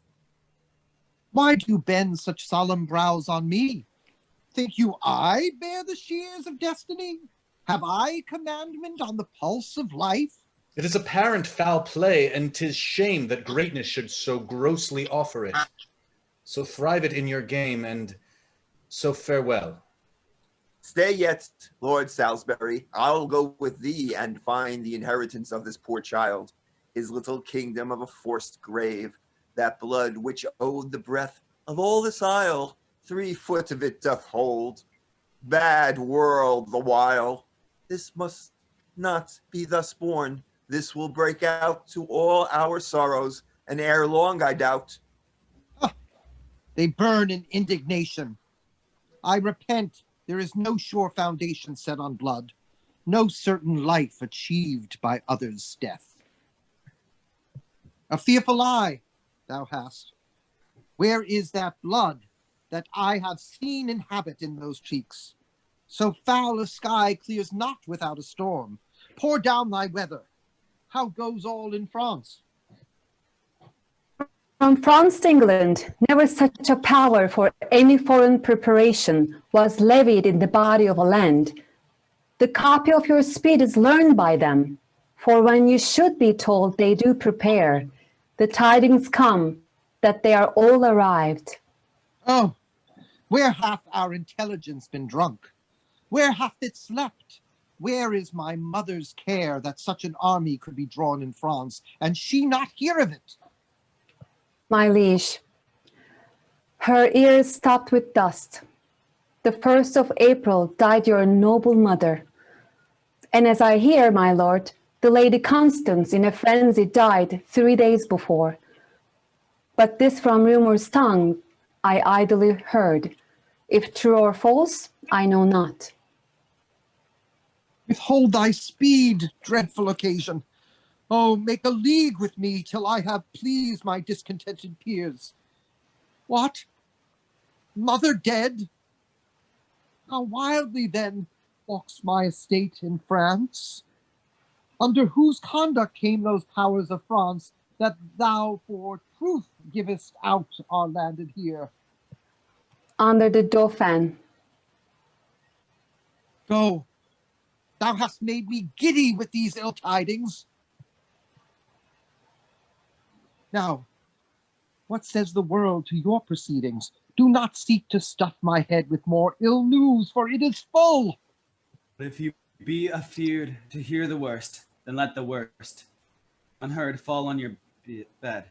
How I have sped among the clergymen, the sums I have collected shall express. But as I traveled hither through the land, I find the people strangely fantaside, possessed with rumors, full of idle dreams, not knowing what they fear, but full of fear. And there a prophet from the streets of Pomfrey, with many hundreds treading on his heels, to whom he sung in rude, harsh-sounding rhymes that, ere the next accession day at noon, your highness should deliver up your crown. I shall yield up my crown. Let him be hanged. Hear'st thou the news abroad? Who are arrived? The French, my lord. Men's mouths are full of it. Besides, I met Lord Pembroke and Lord Salisbury with eyes as red as new and kindled fire, and others more, going to seek the grave of Arthur, whom they say is killed tonight on your suggestion. Gentle kinsman, go and thrust thyself into their companies. I have a way to win their loves again. Bring them before me. I will seek them out. Nay, but make haste, the better foot before. Oh, let me have no subject enemies, when adverse foreigners affright my towns with dreadful pomp of stout invasion. Be Mercury, set feathers to thy heels, and fly like thought from them to me again. The spirit of the time shall teach me speed. Spoke like a spriteful noble gentleman. My lord, they say 5 moons were seen tonight.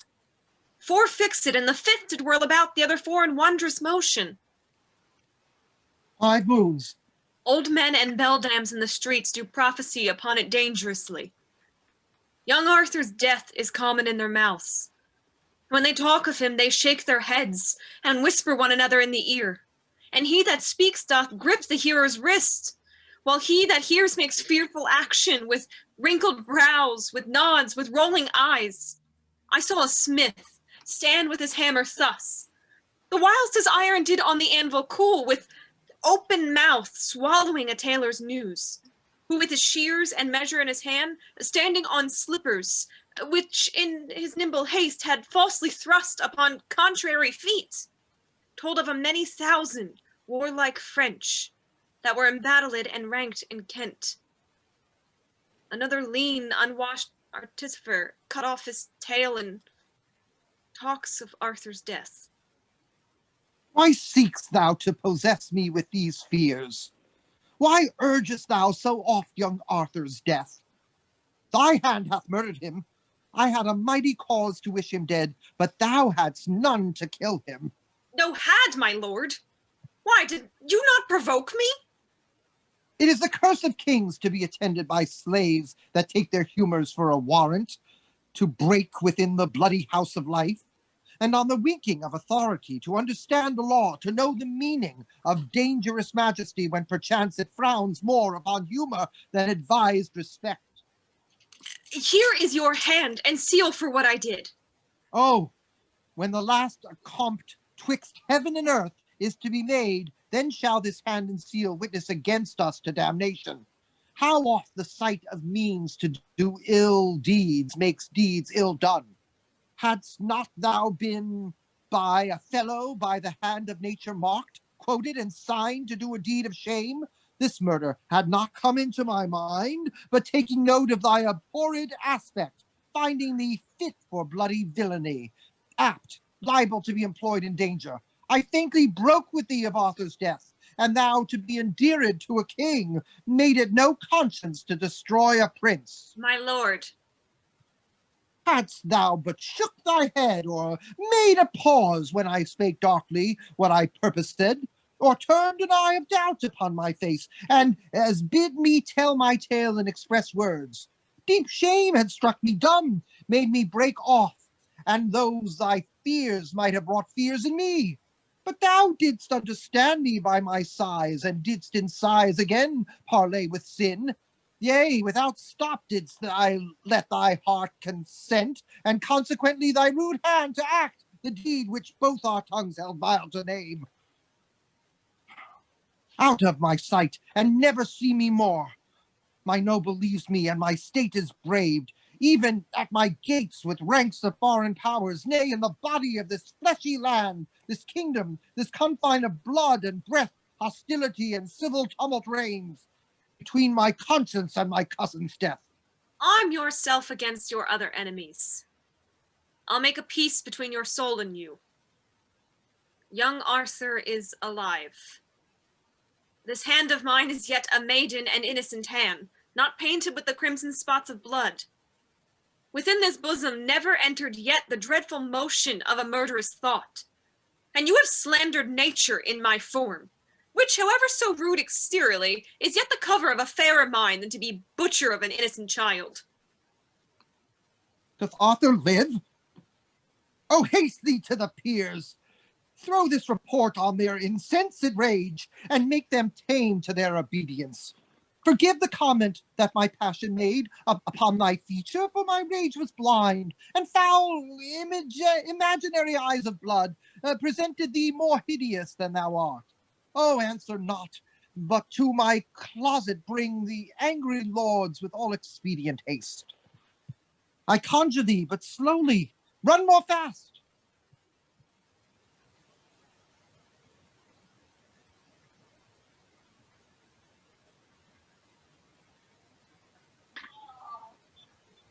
Scene 3, before the castle. Enter Arthur on the walls, dressed as a shipboy. The wall is high, and yet will I leap down. Good ground, be pitiful and hurt me not. There's few or none do know me. If they did, this shipboy semblance hath disguised me quite. I am afraid, yet I'll venture it. If I get down and do not break my limbs, I'll find 1,000 shifts to get away, and good to die or go as die and stay. He jumps. Oh, me! My heaven spirit is in these stones. Heaven, take my soul, and England, keep my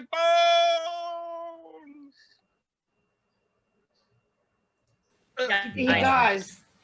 Enter Pembroke and Salisbury with a letter.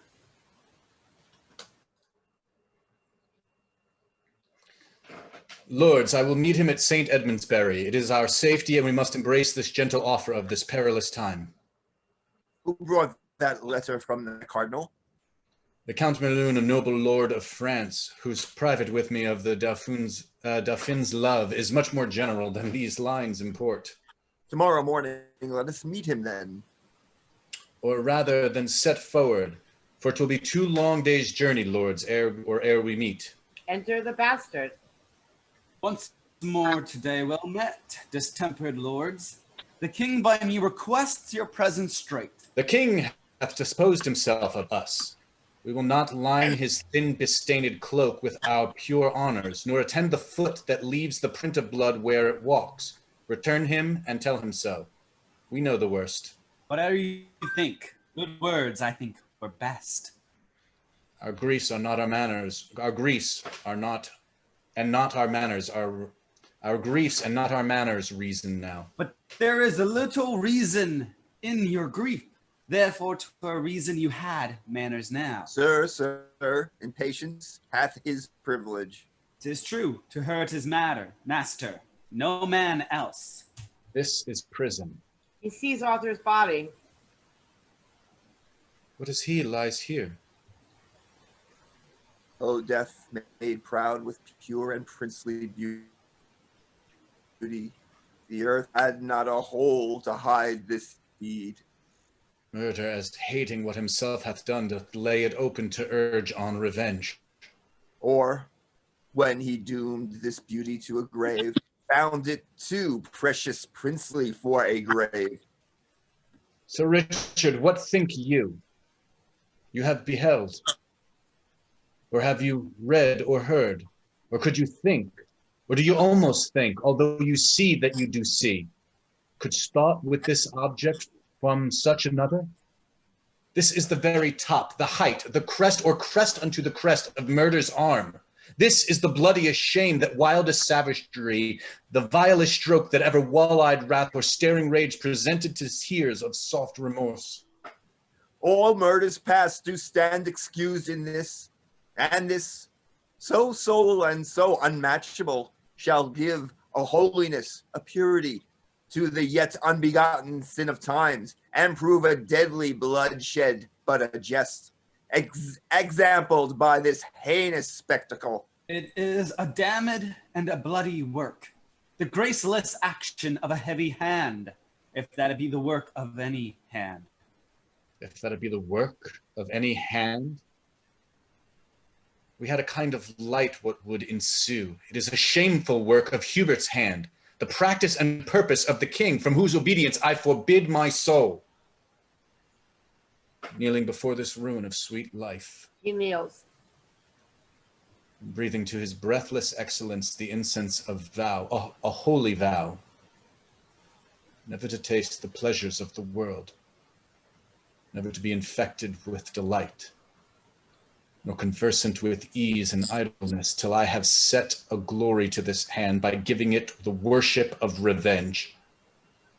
Our soul religiously confirm thy words. Lords, I am hot with haste in seeking you. Arthur doth live. The king hath sent for you. Oh, he is bold and blushes not at death. Avaunt, thou hateful villain, get thee gone. I am no villain. Must I rob the law? Your sword is bright, sir. Put it up again. Not till I sheathe it in a murderer's skin. Stand back, Lord Salisbury. Stand back, I say. By heaven, I think my sword's as sharp as yours. I would not have you, Lord, forget yourself, nor tempt the danger of my true defense, lest I, by marking of your rage, forget your worth, your greatness, and nobility. Out, dunghill! Darest thou brave a nobleman? Not for my life, but yet I dare defend my innocent life against an emperor. Thou art a murderer. Do not prove me so. Yet I am none. Whose tongue soever speaks false, not truly speaks. Who speaks not truly lies. Cut him to pieces. Keep the peace, I say. Stand by, I shall gall you, Falconbridge. Thou were better gall the devil, Salisbury. If thou but frown on me, or stir thy foot, or teach thy hasty spleen to do me shame, I'll strike thee dead. Put up thy sword, betime, or I'll so maul you and your toasting iron that you shall think the devil is come from hell. What wilt thou do, renowned Falconbridge? Second a villain and a murderer? Lord, I am none. 'Tis not an hour since I left him well. I honored him, I loved him, and will weep my date of life out for his sweet life's loss. He weeps. Trust not those cunning waters of his eyes, for villainy is not without such room. And he, long traded in it, makes it seem like rivers of remorse and innocency. Away with me, all you whose souls abhor the uncleanly savors of a slaughterhouse, for I am stifled with the smell of sin. Away toward Bury to the Dauphin there tell the king he may inquire us out. Exeunt Pembroke and Salisbury. Here's a good world. Knew you of this fair work, beyond the infinite and boundless reach of mercy? If thou didst this deed of death, art thou damned, Hubert? Do but hear me, sir. Ha! I'll tell thee what. Thou'rt damned as black. Nay, nothing is so black. Thou art more deep damned than Prince Lucifer.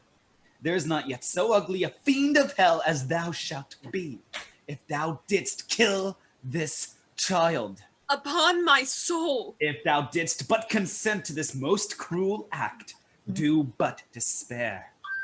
If thou wants to cord, the smallest thread that ever spider twisted from a room will serve to strangle thee.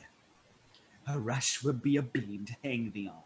Or wouldst thou drown thyself, put but a little water in a spoon, and it shall be as all the ocean, enough to stifle such a villain up. I do suspect thee very grievously. If I in act, consent, or sin of thought be guilty of the stealing that sweet breath, which was embounded in this beauteous clay, let hell want pains enough to torture me. I left him well. Go. Bear him in thy arms. I am amazed, methinks, and lose my way among the thorns and dangers of this world. Hubert takes up Arthur's body. How easy dost thou take all England up, from forth this morsel of dead royalty? The life, the right, and truth of all this realm is fled to heaven, and England now is left to tug and scramble and to part by the teeth the unowed interest of proud swelling state. Now for the bare pricked bone of majesty doth dogged war bristle this angry crest, and snarleth in the gentle eyes of peace. Now powers from home and discontents at home meet in one line, and vast confusion waits, as doth a raven on a sick fallen beast, the intimate decay of wrestled pomp. Now happy he whose cloak in conjecture can hold out this tempest. Bear away that child, and follow me with speed. I'll to the king. 1,000 businesses are brief in hand, and heaven itself doth frown upon the land. Exhumed with her Hubert carrying Arthur's body. Act 5, Scene 1. King John's palace. Enter King John, Pandulph with the crown, and their attendants. Thus have I yielded up into your hand the circle of my glory. Take again from this my hand as holding of the Pope, your sovereign greatness and authority. Now keep your holy word. Go meet the French, and from his holiness use all your power to stop their marches, for we are inflamed. Our discontented counties do revolt. Our people quarrel with obedience, swearing allegiance and the love of soul to stranger blood, to foreign royalty.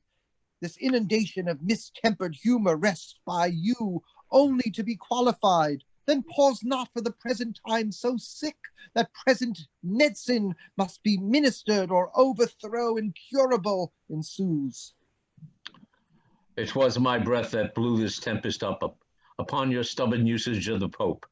But since you are a gentle conventile, my tongue shall hush again this storm of war, and make fair weather in your blustering land. On this Ascension Day, remember well, upon your oath of service to the Pope, go I to make the French lay down their arms. Exit Pandulph. Is this Ascension Day?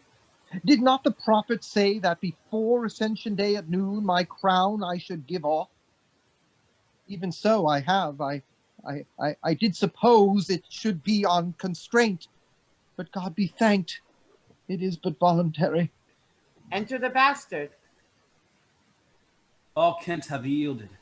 Nothing there holds out but Dover Castle. London hath received like a kind host the Dauphin and his powers. Your nobles will not hear you, but are gone to offer service to your enemy. And wild amazement hurries up and down the little number of your doubtful friends. Would not my lords return to me again after they heard young Arthur was alive? They found him dead and cast into the streets. An empty casket where the jewel of life by some damned hand was robbed and taken away. That villain Hubert told me he did live. So, on my soul he did, for aught he knew. But wherefore do you droop? Why look you sad? Be great in act, as you have been in thought. Let not the world see fear and sad distrust govern the motion of a kingly eye. Be stirring as the time, be fire with fire. Threaten the threatener, and outface the brow of bragging horror. So shall inferior eyes that borrowed their behaviors from the great grow great by your example, and put on the dauntless spirit of resolution. Away and glister like the god of war when he intendeth to become the field. show boldness and inspiring confidence. What shall they seek? The lion in his den and frighten there? And make him tremble there? Oh, let it not be said. Forage and run to meet displeasure farther from the doors, and grapple with him there he comes and so nigh. The legate of the Pope hath been with me, and I have made a happy peace with him, and he hath promised to dismiss the powers led by the Dauphin. Oh, inglorious league! Shall we upon the footing of our land send fair play orders and make compromise? Insinuation, parley, and base truce to arms invasive. Shall a beardless boy, a cockered silken wanton, brave our fields and flesh his spirit in a warlike soil, mocking the air with colors idly spread and find no check? Let us, my liege, to arms! Perchance the cardinal cannot make your peace, or if he do, let it at least be said they saw we had a purpose of defense. Have thou the ordering of this present time? Away, then, with good courage. Yet I know our party may well met a prouder foe. Exeunt. Scene 2, Dauphin's camp at St. Edmundsbury. Enter in arms Dauphin, Salisbury, MELUN, Pembroke, lords, and soldiers. My lord MELUN, let this be copied out and keep it safe for our remembrance. Return the precedent to these lords again, that having our fair order written down, both they and we perusing o'er these notes may know wherefore we took the sacraments and keep our faiths firm and inviolable. On our sides it never shall be broken. And noble Dauphin, albeit we swear a voluntary zeal and an unurged faith to your proceedings, yet believe me, Prince, I am not glad that such a sore of time should seek a plaster by contemned revolt, and heal the inveterate canker of one wound by making many. Oh, it grieves my soul that I must draw this medal from my side to be a widow-maker. Oh, and there, where honorable in rescue and defense cries out upon the name of Salisbury. But such is the infection of the time, that for the health and psyche of our right we cannot deal but with the very hand of stern injustice and confused wrong. Oh, and is not pity, oh my grieved friends, that we, the sons and children of this isle, were born to see so sad an hour as this, wherein we step after a stranger, march upon her gentle bosom, and fill up her enemy ranks. I must withdraw and weep upon the spot of this enforced cause, to grace the gentry of a land remote, and follow unacquainted colors here. What here, O nation, that thou couldst remove, that Neptune's arm who clippeth thee about would bear thee from the knowledge of thyself, and grapple thee unto a pagan shore, where these two Christian armies might combine the blood of malice in a vein of league, and not to spend it so unneighborly. He weeps. A noble temper dost thou show in this, and great affections wrestling in thy bosom doth make an earthquake of nobility.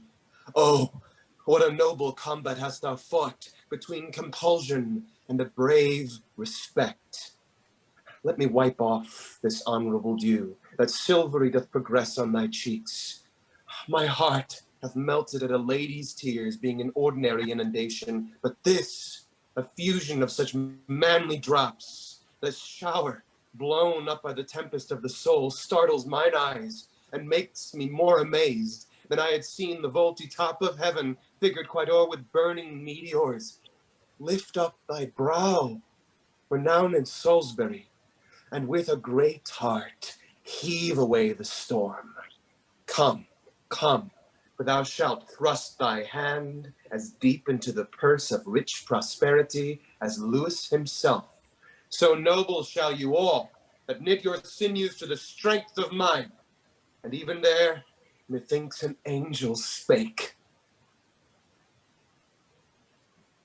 Look, where the holy legate comes apace to give us warrant from the hand of God, and on our actions set the name of right with holy breath.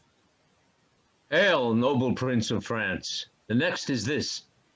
King John hath reconciled himself to Rome.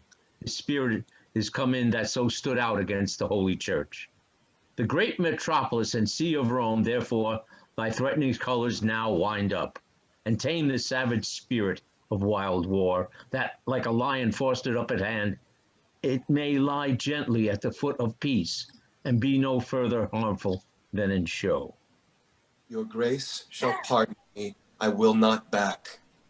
I am too high-born to be propertied, to be a secondary at control, or useful serving man, an instrument to any sovereign state throughout the world.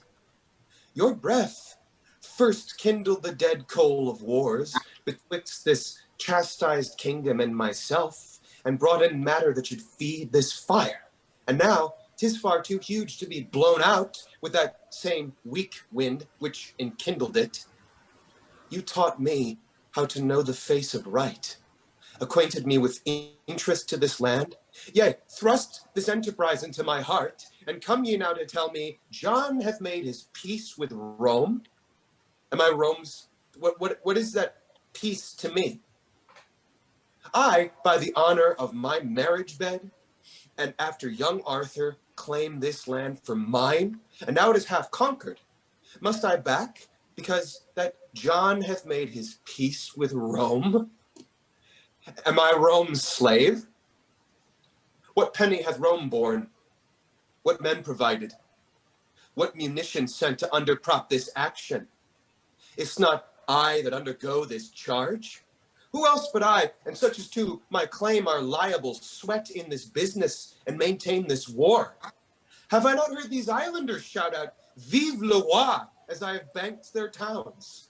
Have I not here the best cards for the game to win this easy match played for a crown? And shall I now give o'er the yielded set? No, no. On my soul it never shall be said. You look on but the outside of this work.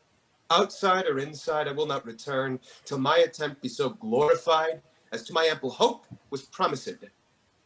Before I drew this gallant head of war and called these fiery spirits from the world to outlook conquest and to win renown, even in the jaws of danger and of death.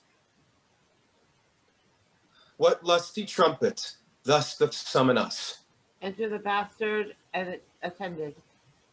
According to the fair play of the world, let me have audience. I am sent to speak, my holy lord of MELUN, from the king. I come to learn how you have dealt for him, and, as you answer, I do know the scope and warrant limited unto my tongue. The Dauphin is too willful opposite, and will not temporize with my entreaties. He flatly says he will not lay down his arms. By all the blood that ever fury breathes, the youth says well. Now hear our English king, for thus his royalty doth speak in me. He is prepared, and reason too he should, this apish and unmannerly approach. This harnessed, masked, and unadvised revel, this unheard sauciness and boyish troops, the king doth smile at, and is well prepared to whip this dwarfish war, these pygmy arms, from out the circle of his territories. That hand which had the strength, even at your door, to cudgel you and make you take the hatch, to dive like buckets in concealed wells, to crouch in litter of your stable planks, to lie like pawns locked up in chests and trunks, to hug with swine, to seek sweet safety out in vaults and prisons, and to thrill and shake even at the crying of your nation's crow, thinking his voice an armed Englishman. Shall that victorious hand be feebled here, that in your chambers gave you chastisement? No, no, the gallant monarch is in his arms, and like an eagle o'er his airy towers, to scouse annoyance that comes near his nest. And you, degenerate, you ingrate revolts, you bloody Neros, ripping up the womb of your dear mother England, blush for shame. For your own ladies and pale-visaged maids, like Amazons, come tripping after drums, their thimbles into armed gauntlets charge, their needles to lance, and their gentle hearts to fierce and bloody inclination. There end thy brave, and turn thy face in peace. We grant thou canst out-scold us. Fare thee well. We hold our time too precious to be spent with such a brabbler.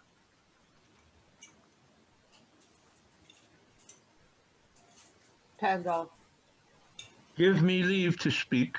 No, I will speak. We will attend to neither. Strike up drums, and let the tongue of war plead for our interest in our being here.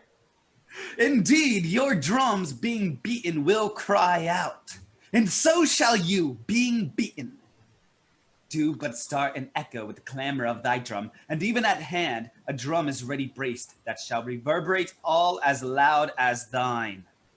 Sound but another, and another shall, as loud as thine, rattle the welkin's ear and mock the deep-mouthed thunder. For at hand, not trusting to this halting legate here, whom ye have used rather for sport than need, is warlike John, and his forehead sits a bare-ribbed death, whose office is this day to feast upon whole thousands of the French. Strike up our drums to find this danger out. And thou shalt find it, Dauphin, do not doubt.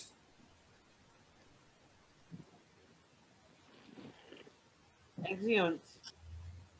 Scene 3, the field's battle. Alarms. Enter King John and Hubert.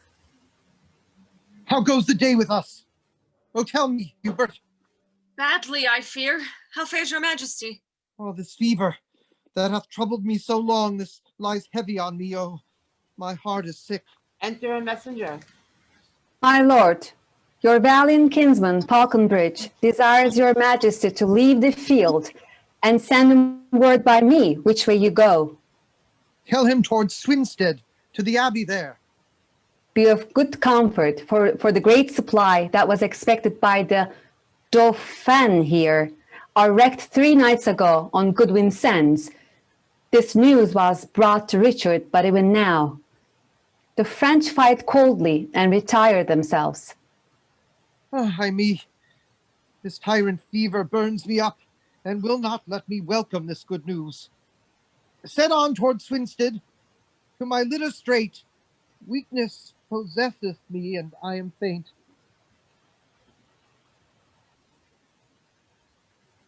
Exeunt. Scene 4, another part of the field. Enter Salisbury and Pembroke. I did not think the king so stored with friends. Up once again, put spirit in the French. If they miscarry, we miscarry too. That misbegotten devil Falconbridge, in spite of spite, alone upholds the day. They say King John, sore sick, hath left the field. Enter MELUN wounded. Led me to the revolts of England here. When we were happy, we had other names. It is Count MELUN. Wounded to death. Fly, noble English, you are brought and sold. Unthread the rude eye of rebellion, and welcome home again discarded faith. Seek out King John and fall before his feet. For if the French be lords of this loud day, he means to recompense the pains you take by cutting off your heads. Thus hath he sworn, and I with him, and many more with me, upon the altar of St. Edmundsbury, even on that altar where we swore to you dear amity and everlasting love. This be possible? May this be true? Have I not hideous death within my view, retaining but a quantity of life which bleeds away even as a form of wax resolveth from its figure against the fire? What in the world should make me now deceive, since I must lose the use of all deceit? Why should I then be false, since it is true that I must die here and live hence by truth? I say again, if Louis do win the day, he is forsworn if e'er those eyes of yours Behold another daybreak in the east. Commend me to the one Hubert with your king, the love of him and his respect besides, for that my grandsire was an Englishman. Awakes my conscience to confess all this, in lieu whereof I pray you bear me hence, from forth the noise and rumour of the field, where I may think the remnant of my thoughts in peace, and part this body and my soul with contemplation and devout desires. I do believe thee, and beshrew my soul, but I do love the favour and the form of this most fair occasion, by the which we will untread the steps of damned flight, and like a baited and retired flood, leaving our ranks in irregular courses, stoop low within those bounds we have o'erlooked, and cabby run on in obedience even to our ocean, to our great King John. My arm shall give thee help to bear thee hence, for I do see the cruel pangs of death's right in thine eye. Away, my friends, new flight, and happy newness that intends old right.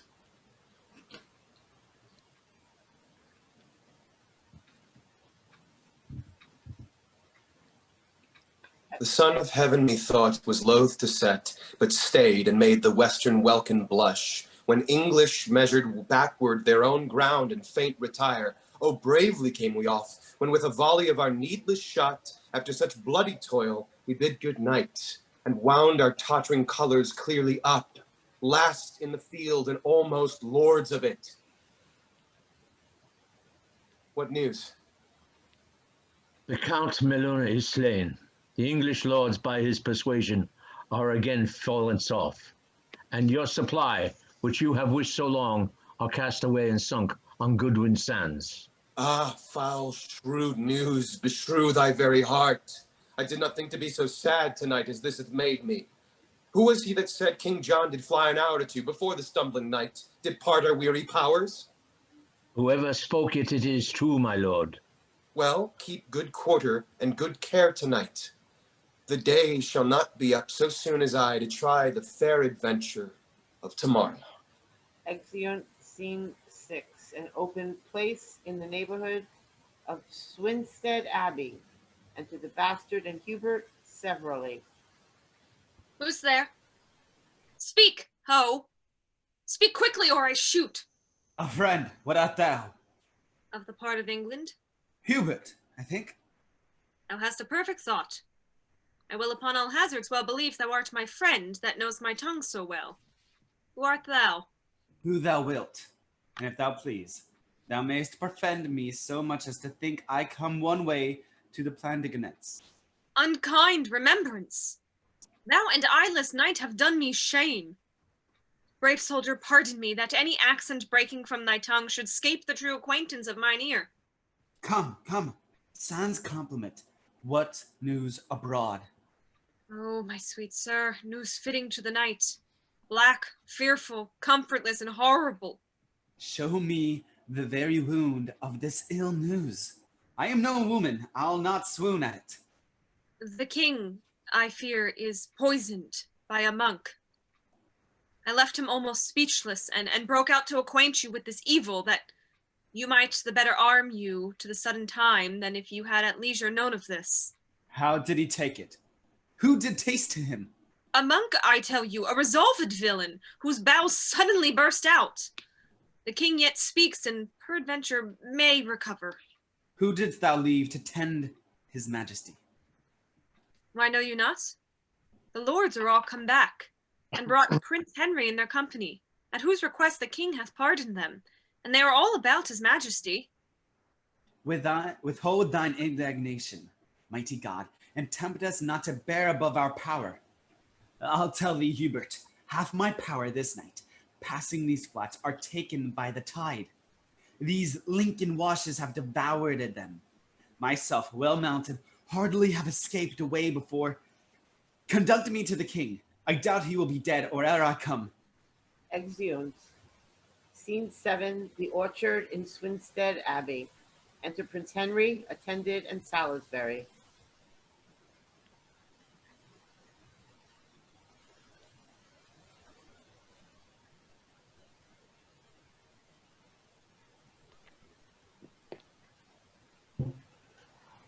It is too late. The life of all his blood is touched corruptibly, and his pure brain, which some suppose the soul's frail dwelling house, doth by idle comments that it makes, foretell the ending of mortality. Enter Pembroke. His Highness yet doth speak, and holds belief that being brought into the open air, it would allay the burning quality of that fell poison which assaileth him. Let him be brought into the orchard here. Exit attendant. Doth he still rage? He is more patient than when you left him. Even now he sung. O vanity of sickness! Fierce extremes in their continuance will not feel themselves. Death, having preyed upon the outward parts, leaves them invisible, and his siege is now against the mind. The which he pricks and wounds with many legions of strange fantasies, which in their throng and pressed to that last hold confound themselves. 'Tis strange that death should sing. I am the signet to this pale faint swan, who chants a doleful hymn to his own death, and from the organ pipe of frailty sings his soul and body to their lasting rest. Be of good comfort, Prince, for you are born to set a form upon that indigest which he hath left so shapeless and so rude. Enter attendants carrying King John in a chair. Aye, marry, now my soul hath elbow room. It would not out at windows nor at doors. Oh, there is so hot a summer in my bosom that all my bowels crumble up to dust. I am scribbled form drawn with a pen upon a parchment, and against this fire do I shrink up. How fares your majesty?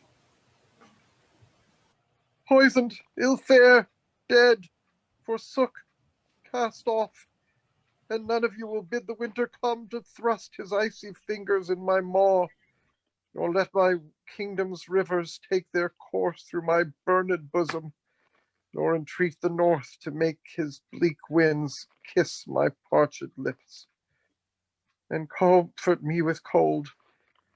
I do not ask you much. I beg cold comfort, and you are so straight and so ingrateful, you deny me that. Oh, that there were some virtue in my tears that might relieve you. The salt in them is hot, within me is a hell, and there the poison is as a fiend confined to tyrannize or unretrievable condemned blood. Enter the bastard. Oh, I am scalded with my violent motion and spleen of speed to see your majesty. O cousin, thou art come to set mine eye. The tackle of my heart is cracked and burnt, and all the shrouds wherewith my life should sail are turned to one thread, one little hair. My heart hath one poor string to stay it by, which holds but still thy news be uttered. And then all this thou seest is but a clod and module of confounded royalty. The Dauphin is preparing hitherward, where God he knows how we shall answer him. For in a night the best part of my power, as I upon advantage did remove, were in the washes all unwarily devoured by the unexpected flood. King John dies. You breathe these dead news in as dead anear. My liege, my lord, but now a king, now thus. Even so, must I run on, and even so stop? What surety of the world, what hope, what stay, when this was now a king, and now is clay? Art thou gone so? I do but stay behind to do the office for thee of revenge. And then my soul shall wait on thee to heaven, as it on earth hath been thy servant still. Now, you stars that move in your right spheres, where be your powers? Show now your mended faiths, and instantly return with me again to push destruction and perpetual shame out of the weak door of our fating land. Straight let us seek, For straight we shall be sought. The Dauphin rages at our very heels. Seems you know not then so much as we. The Cardinal Pandulph is within at rest, who half an hour since came from the Dauphin, and brings him from such offers of our peace as we with honor and respect may take, with purpose presently to leave this war. He will the rather do it when he sees ourselves well sinewed to our defence. Nay, 'tis in a manner done already. For many carriages he hath dispatched to the seaside, and put his cause and quarrel to the disposing of the cardinal, with whom yourself, myself, and other lords, if you think meet, this afternoon will post to consummate this business happily. Let it be so. And you, my noble prince, with other princes that may be best be spared, shall wait upon your father's funeral. At Worcester must his body be interred, for so he willed it. Thither shall it then. And happily may your sweet self put on the lineal state and glory of the land, to whom with all submission on my knee I do bequeath my faithful services and true subjection everlastingly. He kneels. Like the tender of our love, we make to rest without a spot for evermore. Salisbury and Pembroke kneel. I have a kind soul that would give you thanks, and knows not how to do it, but with tears. They all rise. Oh, let us pay the time but needful woe. Since it hath been beforehand with our griefs, this England never did, nor never shall, lie at the proud foot of a conqueror, but when it first did help to wound itself. Now these her princes are come home again. Come the three corners of the world in arms, and we shall shock them, nor shall make us rue if England to itself do rest but true. Exeunt carrying the body of King John. Curtain. Yay! I'm dead. Yay! Dead, Congratulations. long live the king.